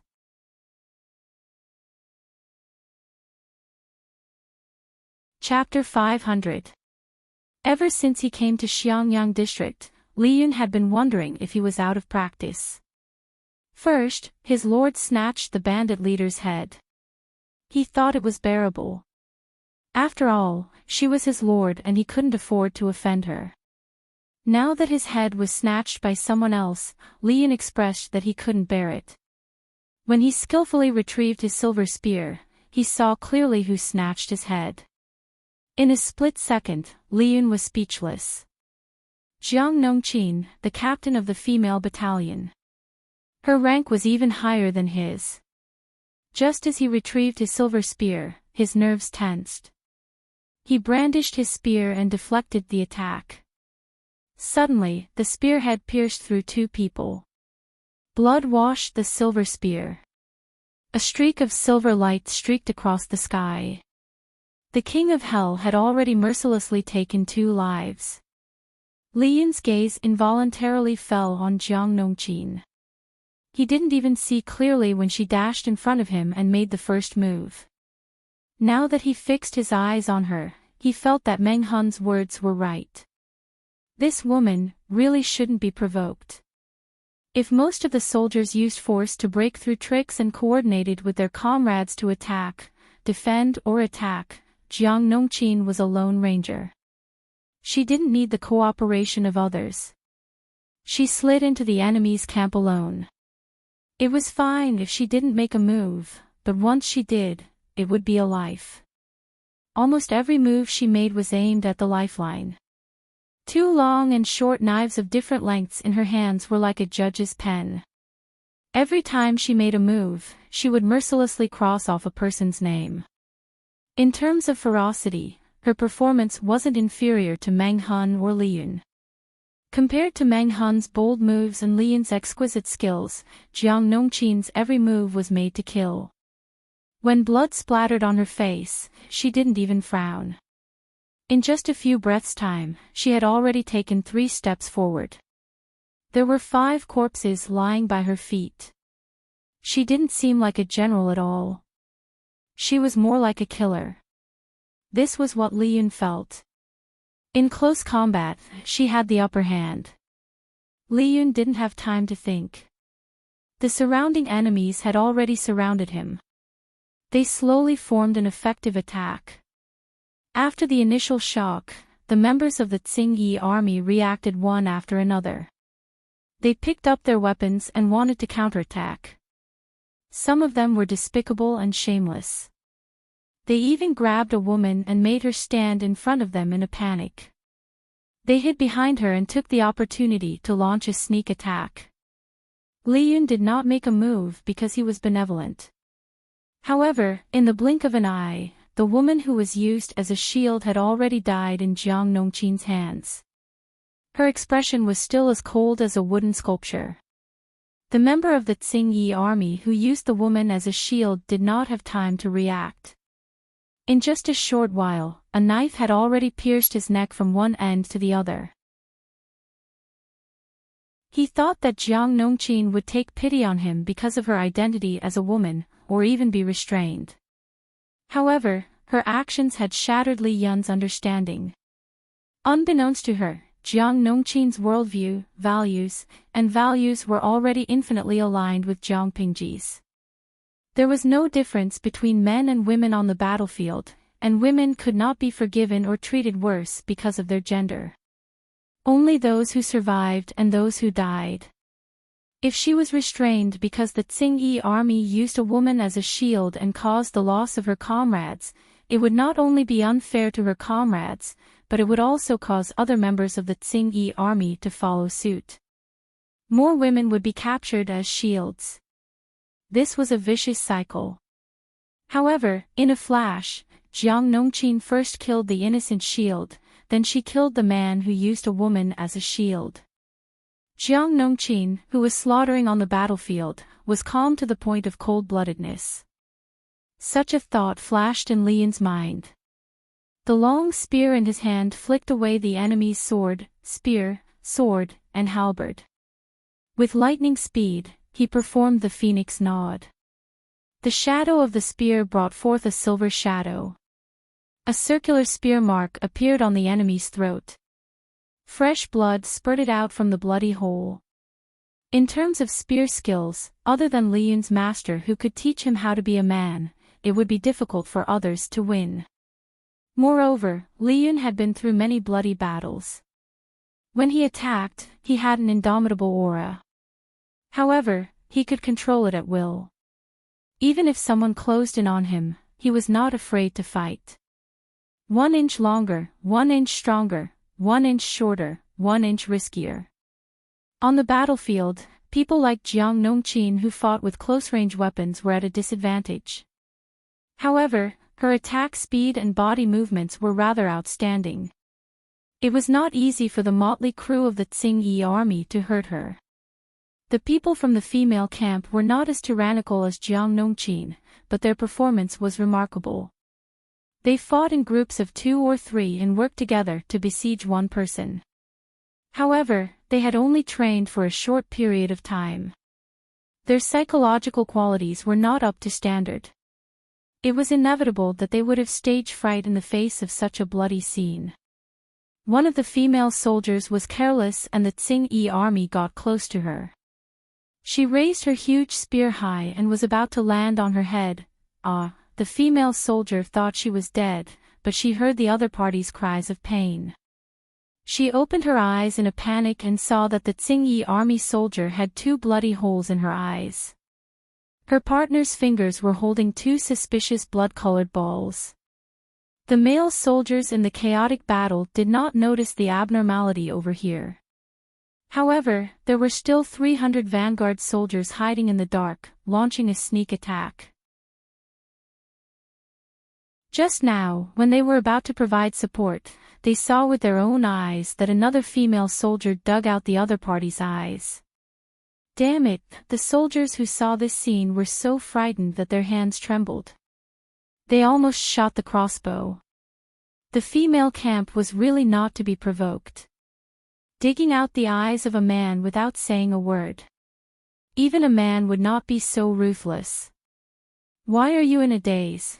Her partner's shout made the female soldier return to her senses. Her body had already reacted 1 step ahead of her mind. She pulled out the dagger from her waist. While the Tsing-Yi army soldier was bending over and howling in pain, she stabbed the back of the other party's neck with the dagger. There were not many Tsing-Yi army soldiers. The laborers who transported the rations were long scared out of their wits.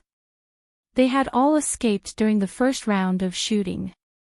Those women could not leave because they were tied up with hemp ropes. How could the Tsing-Yi army be a match for the vanguard battalion? In fact, the vanguard battalion had not killed many people. The ladies of the female camp had experienced the initial fear. One by one, they pounced on their next target with ferocious expressions. Perhaps they were not strong enough, but they cooperated well. None of them survived. As the saying goes, pick the soft persimmon and pinch it. Realizing that some of the people who ambushed them were women, the Tsing-Yi army planned to use the female camp as the key point to break out of the encirclement. However, when they really rushed over, they realized that these young ladies were much more ruthless than the men. The women who were weak and easily bullied in their eyes were extremely fierce. The long spears in their hands were modified. They were not the usual ones that were more than 10 feet long. They were only 2 heads taller than them. Their weight was also much lighter, so it was convenient for them to wield them. Poof, poof, poof, the sound of the spearhead piercing into the flesh rose and fell. The female soldiers even shouted and pushed the spearhead a little deeper, piercing the other party's stomach. Killing would make people fearful, but it would also make people feel high. The female camp obviously belonged to the latter. They had abandoned their fear of death and their obsession to survive. Almost everyone showed a side that was frightening. Among the 500 people, half of them came from Hejin County. The other half were recruited from Xiangyang District.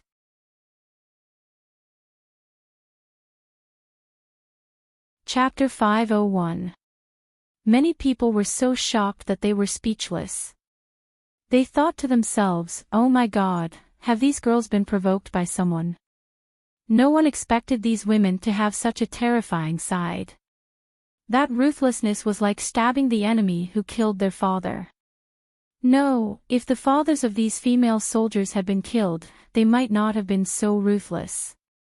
After all, everyone knew the background of the women in the female camp. They were all abandoned by their families. Their lives at home were not satisfactory, and they were even tortured. However, they quickly overturned this judgment. Compared to these female soldiers, the reaction of the women who were surrounded was more terrifying. They just used their weapons to cut the hemp ropes that bound the women's wrists. The originally lifeless woman roared like a wild beast and pounced on the ground. She lifted the stones on the ground with both hands, and before anyone could react, she raised them up high and smashed them down with a bang. Clang, clang, clang, every hit used all the strength in her body. The hard skulls were smashed open. Brain juice mixed with blood and broken bones flowed all over the ground. The splashed filth splashed on her face, but she didn't feel it. She fiercely gritted her teeth. Her expression was ferocious and her eyes were about to split open. This was like a signal and also like a button. It unleashed the most resentful and wildest side of many women. Some even pounced on the bodies of the Tsing-Yi army. They opened their mouths and bit their necks, noses, chests. Blood mixed with flesh was bitten off. As the scene became more chaotic, more and more women vented their anger on the corpses of the Tsing-Yi army. They almost lost control. The soldiers were shocked by this unforeseen event. Some of their throats kept squirming and they subconsciously took a step back. "Officer Meng, aren't you going to stop them?" Li Yun saw these people's actions and faintly felt a chill run down his spine. These women's outburst of madness made even him tremble. Some of the corpses of the Tsing-Yi army were even smashed into a pool of blood and flesh. They still had no intention of giving up. Two women even snatched the long spears from the female soldiers. They held the spears tightly with both hands and kept stabbing the corpses of the Tsing-Yi army who had already breathed their last. Fresh blood flowed out from the holes of the sieve-like corpses. Even the veteran soldiers who were used to seeing bloodshed could not bear to look at it. Meng Hun looked at the women's reactions and was silent for a while. He raised his hand to stop Li Yun. When one's emotions were suppressed too much, there were usually two situations. Either he would become a cripple and his life would be over, or he would completely explode and change his temperament. This batch of women who were held captive and abused by the Tsing-Yi army, a small portion of them had been tortured to the point of losing their sanity, while the rest were as deranged as lunatics. The best way was to give them an outlet to vent their anger. "It's fine, let them continue to vent. Let's go pack up the supply carts, we can't stay here for long." If this batch of rations did not arrive in Chingon district, it was hard to guarantee that the Tsing-Yi army would not send people to check and provide support. Li Yun was stunned. He looked at the deranged women and only found his voice after a while. But, what about these women? If all of them were to stay where they were, there were jackals, wolves, tigers, and leopards in the mountains. Not far away in Chingon district, there was also the Tsing-Yi army. Meng Hun stopped in his tracks and said helplessly, "We are the vanguard, we can't take them with us." Li Yun understood this logic. After all, he had to look at the bigger picture. Meng Hun sighed and said, "It's less than half a day's journey from here to Chingon district. They will be safe once our lord has conquered Chingon district. If the main army met them, perhaps they could take them in for a while. But they were the vanguard, they could not take these people with them." Jiang Nongqin used a cloth torn from the corpses of the Tsing-Yi army to wipe her blood-covered blade while walking towards the two of them. She said in a hoarse voice, "I asked the troops to inform these women to hide in a safe place as soon as possible and wait for news from Chingon district. The Tsing-Yi army has been waiting for rations for a long time. If these women still stay here, they will inevitably be implicated." At that moment, the troops had already started to clean up the battlefield. Those who were not injured pushed the supply carts away, while those who were injured received the care of the female soldiers. The male soldier who accepted her bandage could not help but tremble. Fear was clearly written on his face. "Why are you trembling?" A female soldier had a fierce look on her face. Her face and neck were covered in the enemy's blood. It was already very scary, but now she deliberately pulled a long face and looked fierce. "Since when did women become so scary?" The troops were very careful even when they swallowed. They were afraid that their movements would make the other party unhappy. Not only did the female soldiers carry weapons, but they also carried a small bag of items to treat wounds. It was used to clean the filth from the wound and clean and bandage it. This was also a compulsory item in the first aid course. Almost every female soldier was forced to learn it. At least, they had to master theoretical knowledge. Because there was no goal of hands-on experiments when they were learning, they only had theoretical knowledge but no practical experience. Fortunately, there was no lack of practice targets on the battlefield. It was not a fatal wound, but it was a little rough when treating the wounds.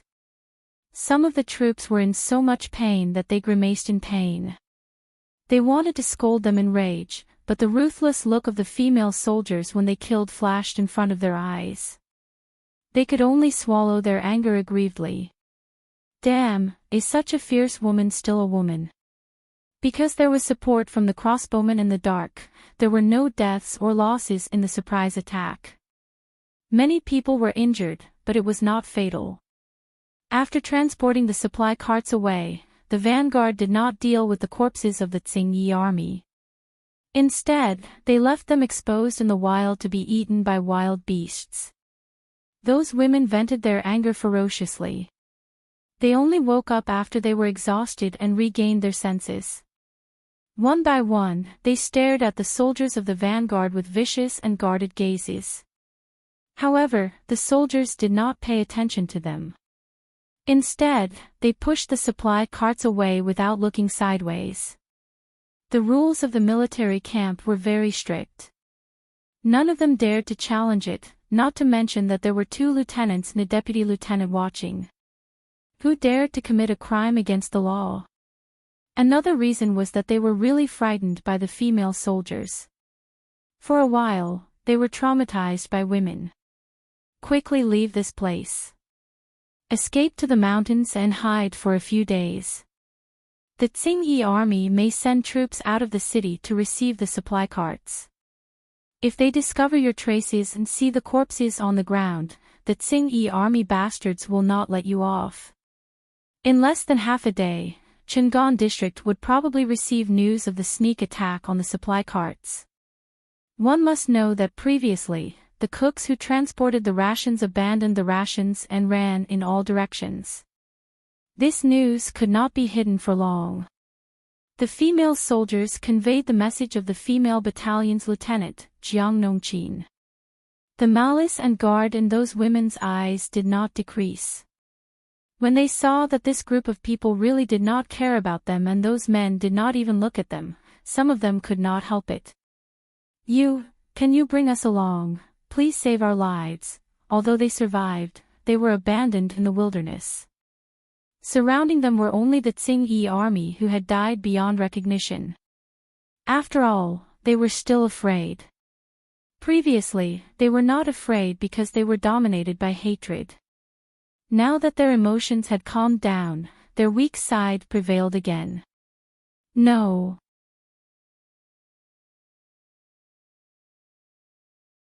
Chapter 502. The woman was confused by the female soldier's quick reply and blurted out subconsciously. Why not? The one in front of them was also a woman, why couldn't she bring them along? The female soldier said, marching to war isn't child's play. Find a place to hide and wait for the news from Chang'an district. Many of the women were at a loss, as if they didn't know what to do in the future. There were also a few more shrewish women who were very afraid of the female soldier's cold and uncaring attitude. They wanted to hold on to the last piece of driftwood and spoke without thinking. Why didn't you save us? Are you afraid that we'll steal your men and that's why you're talking nonsense? If it was any other time, if they really met such women, they might have pounced on them and torn their mouths apart. Although the people in the mountains were simple, it didn't mean that they weren't stupid and savage. This kind of savage was often used against the weak. Most of the female soldiers were between 13 and 15 years old. In this era, this age was enough to be engaged and find a family. However, most of them were unmarried and had no immunity to those dirty words. How could they compare to the real shrewish shrews? The female soldier's face turned red and green, as if some bad memories had been evoked. Wasn't the female battalion initially misunderstood as a brothel? When her family sent her over, they looked at her as if she was a person who had contracted a disease. When they pushed her into the fire pit, they couldn't wait to get away from her, as if being a camp prostitute was her fault. Now that the female battalions had gained their reputation, and this surprise attack had displayed the combat strength of the female battalions, presumably, no male soldiers would dare to look down on the female soldiers of the female battalions. However, their moods were not even a little brighter, and they were actually pointed at and ridiculed. Who could stand it? The female soldier held a long spear, the red tassel on the spearhead dripping with uncoagulated human blood. She glared coldly at the person who spoke. She snorted and turned to leave. She had already conveyed the message. If these women lost their lives because they didn't listen to the advice, they couldn't care less.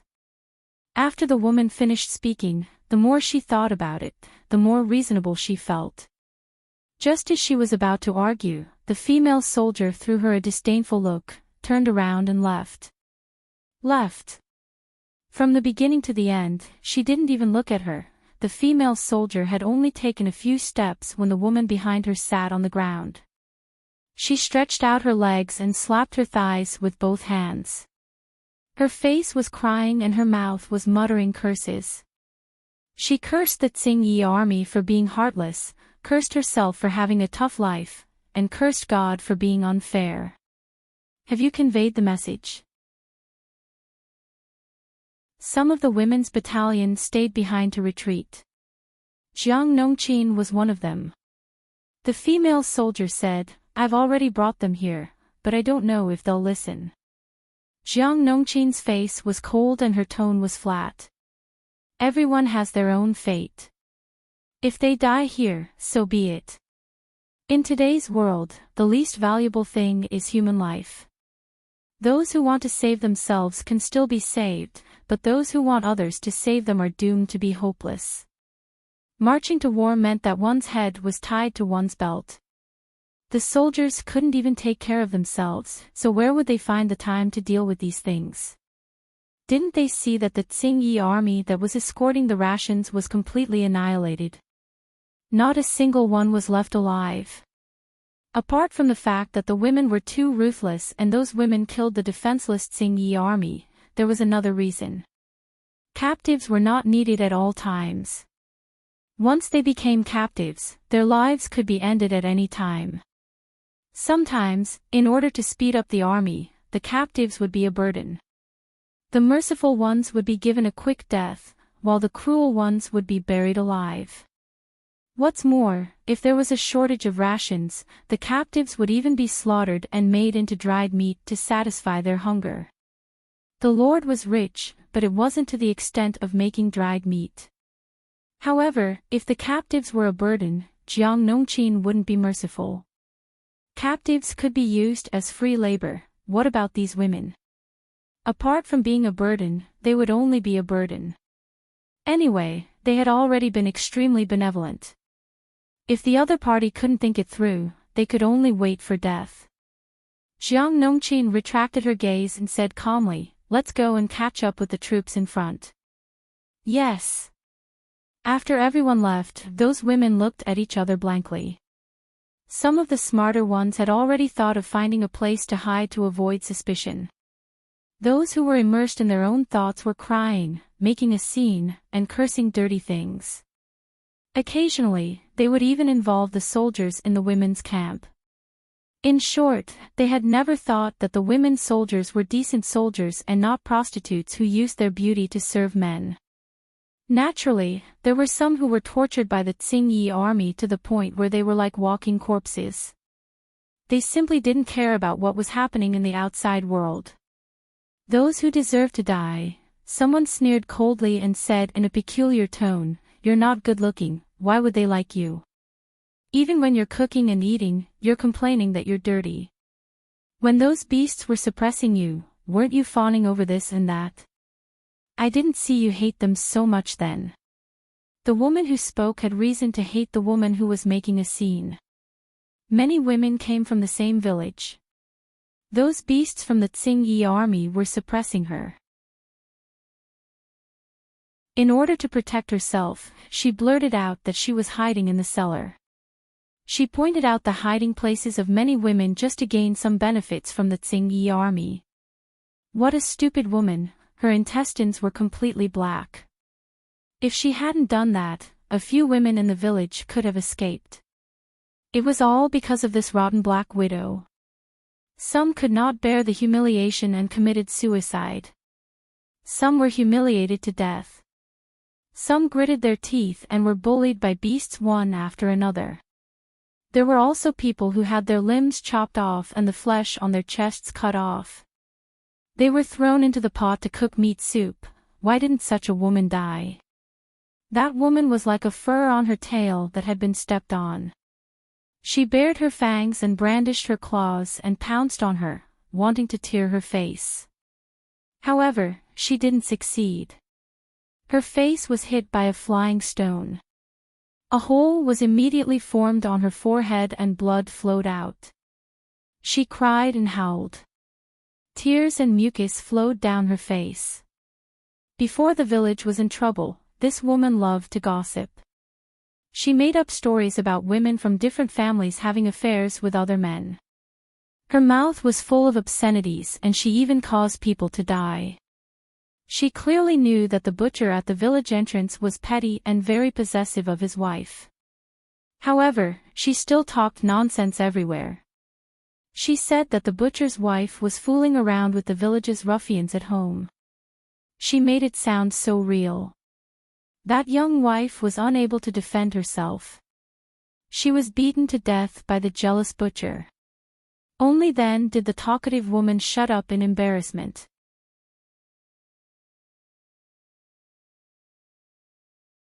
Chapter 503. On the other side, the people in Chingon district were also restless. The Tsing-Yi army had grown too much in a short period of time. Everyone was like a mouth, but they couldn't take out enough food to feed everyone. They could only plunder and clean up everywhere. However, the amount of food obtained through this method was limited. Many people still couldn't fill their stomachs. There were people in the Tsing-Yi army, but no one could manage such a big family business. They were short-sighted and did not know how to manage it. To put it bluntly, they were a group of bandits with no discipline or morals. Even though they were more powerful than the Red Lotus group in the beginning, after a winter of anxiety, the Tsing-Yi army's power became smaller and smaller. On the contrary, the Red Lotus group was like the sun in the sky. Its territory expanded step by step, further reducing the living space of the Tsing-Yi army. Now, Chingon district was desolate. The people shut their doors and did not go out. There were few people on the streets. No one dared to expose their rations. The merchants who could escape had already done so. Those who could not escape had been plundered by the Tsing-Yi army. Half a lifetime's worth of savings had been forcibly taken away. Those who were lucky could still keep their lives. Those who were unlucky died on the spot. Now, the people were full of complaints, secretly mocking the Tsing-Yi army should be renamed as a bandit army. Last autumn, because of the earthquake in Shangjing, there was very little grain production. Moreover, the Tsing-Yi army was causing trouble everywhere. This caused the farmers in Chingon district to lose their annual harvest. After the beginning of spring, there were no good seeds to sow, and the grain stored at home was robbed by the Tsing-Yi army. Many people could not stand the hunger and the tyranny of the Tsing-Yi army. They were afraid of losing their lives, so those who could escape escaped. The old, weak, sick, and disabled who couldn't escape stayed behind, relying on the food they carefully stored to survive day after day. Some people were even afraid that the smoke from cooking rice would attract the Tsing-Yi army, so they only dared to soak the rice in water and then eat it. Last winter, countless people froze to death. Now, there were people starving to death in Chingon district every day. The district headquarters had already been occupied by the Tsingyi army. As one of their main camps, it still maintained its luxurious decorations. The common people outside did not have warm clothes, did not have enough to eat, so they froze to death or starved to death. The leaders of the Tsingyi army, on the other hand, were enjoying themselves, eating meat and drinking wine. However, they were not in the mood to enjoy such an extravagant life because there was not enough food in Chingon district. If the food shortage continued, not only would the people below starve, but they would also have to endure the taste of hunger. Damn it, didn't they say there was a batch of rations? Looking at the time, even if he crawled, he should be here by now. Why isn't he here yet? After half a year, many of the valiant leaders had grown fat, and this one was no exception. His fingers were full of fat, and his knuckles were round and round, looking like short fat sausages. His originally bronze-colored skin had also become a bit whiter. Could it be a problem on the road? The members of the Tsingyi army who were in the district headquarters were at least at the level of a small chieftain. Their faces were all flushed red. Looking at their faces, one could tell that they had lived comfortably in the past. After all, the Red Lotus Group's evildoers are very strange. The fat general pondered for a while and said, "How about this? Send someone out to investigate." This batch of rations was exceptionally important to the Tsingyi army in Chingon district. If they did not have enough rations, they did not know what the Tsingyi army would do. By then, even they would not be able to suppress them. Thinking of this, the fat general furrowed his brows fiercely. The small leader received the order and left. Another shifty-eyed small leader took the opportunity to suggest, "General, didn't everyone say that the neighboring Xiangyang district is overflowing with wealth? If there's really no rations, we can attack them and occupy that piece of land. Do we still have to worry about not having enough rations?" When the small leader said this, the spy's words surfaced in his mind. According to the spy's description, Xiangyang district was a place comparable to the heavenly court. It was clean and tidy, and the houses were all new. It was so beautiful that it did not seem like it belonged to the human world. It was more like it fell from the sky. Every citizen was dressed like a noble, and no one had starved or frozen to death. At that time, the small leader scoffed at the words. How could there be such a good place in the world? However, now Chingon district was facing the predicament of running out of ammunition and rations. The promised rations had yet to arrive. This made him anxious. He originally thought that this suggestion would be rewarded. At the very least, it would be able to divert the general's attention. Who knew that he would be scolded instead? If Xiangyang district was easy to conquer, I would have done so long ago. Do I need your hindsight? The general said angrily. The fat on his face jiggled and his eyes were almost squeezed out by the fat. Not long after, a messenger suddenly rushed in from outside. He knelt on the ground and panted, "Bad. Bad news, what's bad news?" The general's heart tightened. The messenger caught his breath and said heavily, "The rations were robbed." "What?" The small leaders in the hall were shocked. The general directly stood up and grabbed the messenger's collar with one hand. He lifted him up and said furiously, "Say it again. What was robbed? Which bastard dared to rob my rations?" The messenger said with difficulty, "It was the cook who transported the rations. They escaped and said that there was an ambush. They didn't see who the enemy was." The general's face was ashen. The fat on his face trembled with his heavy breathing. "That's too much." He casually threw the messenger out. Those good-for-nothings who transported the rations didn't even see who the enemy was. The general was about to say that the cook who transported the rations should be killed to avoid wasting rations. Just as the words reached his throat, another sound came from outside. Report, the general took a deep breath and asked, "What's the matter now?" "There are thousands of troops surrounding the city." "What?" Everyone's faces were already ashen to the point where they couldn't look anymore. The rations were robbed, and then the enemy came knocking on their door. It was like when it rains, it pours. They were out of luck. "Is it the demons from the Red Lotus group again?" The messenger said, "No, the flag on it says Lu. They've already started challenging us." "Lu? Which family is this?" Jiang Pingji indicated that she was not willing to challenge them. They were already at the city gate. Wouldn't it be better to just start fighting? What if they don't come out? Jiang Pingji turned her head and asked Wei Xi, "Don't you think this is very childish?" They had to have a war of words with the enemy before they started fighting. They would curse their parents and it would be like children playing house. Wei Xi's face was cold. He said, "This concerns morale." "My lord, please don't joke." Jiang Pingji responded with an "oh." She behaved herself for a while. She made things difficult for Wei Xi again. She held back her laughter and asked, "But some of the soldiers can only speak in the local dialect. They can't speak in the official language, and they don't understand the dialects of other places. If the people challenging us don't speak the same language, wouldn't it be like chickens talking to ducks?"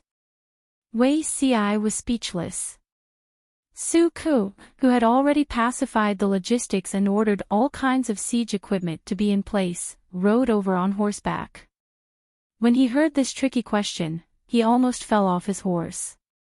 She could not make things difficult for Wei Zixiao.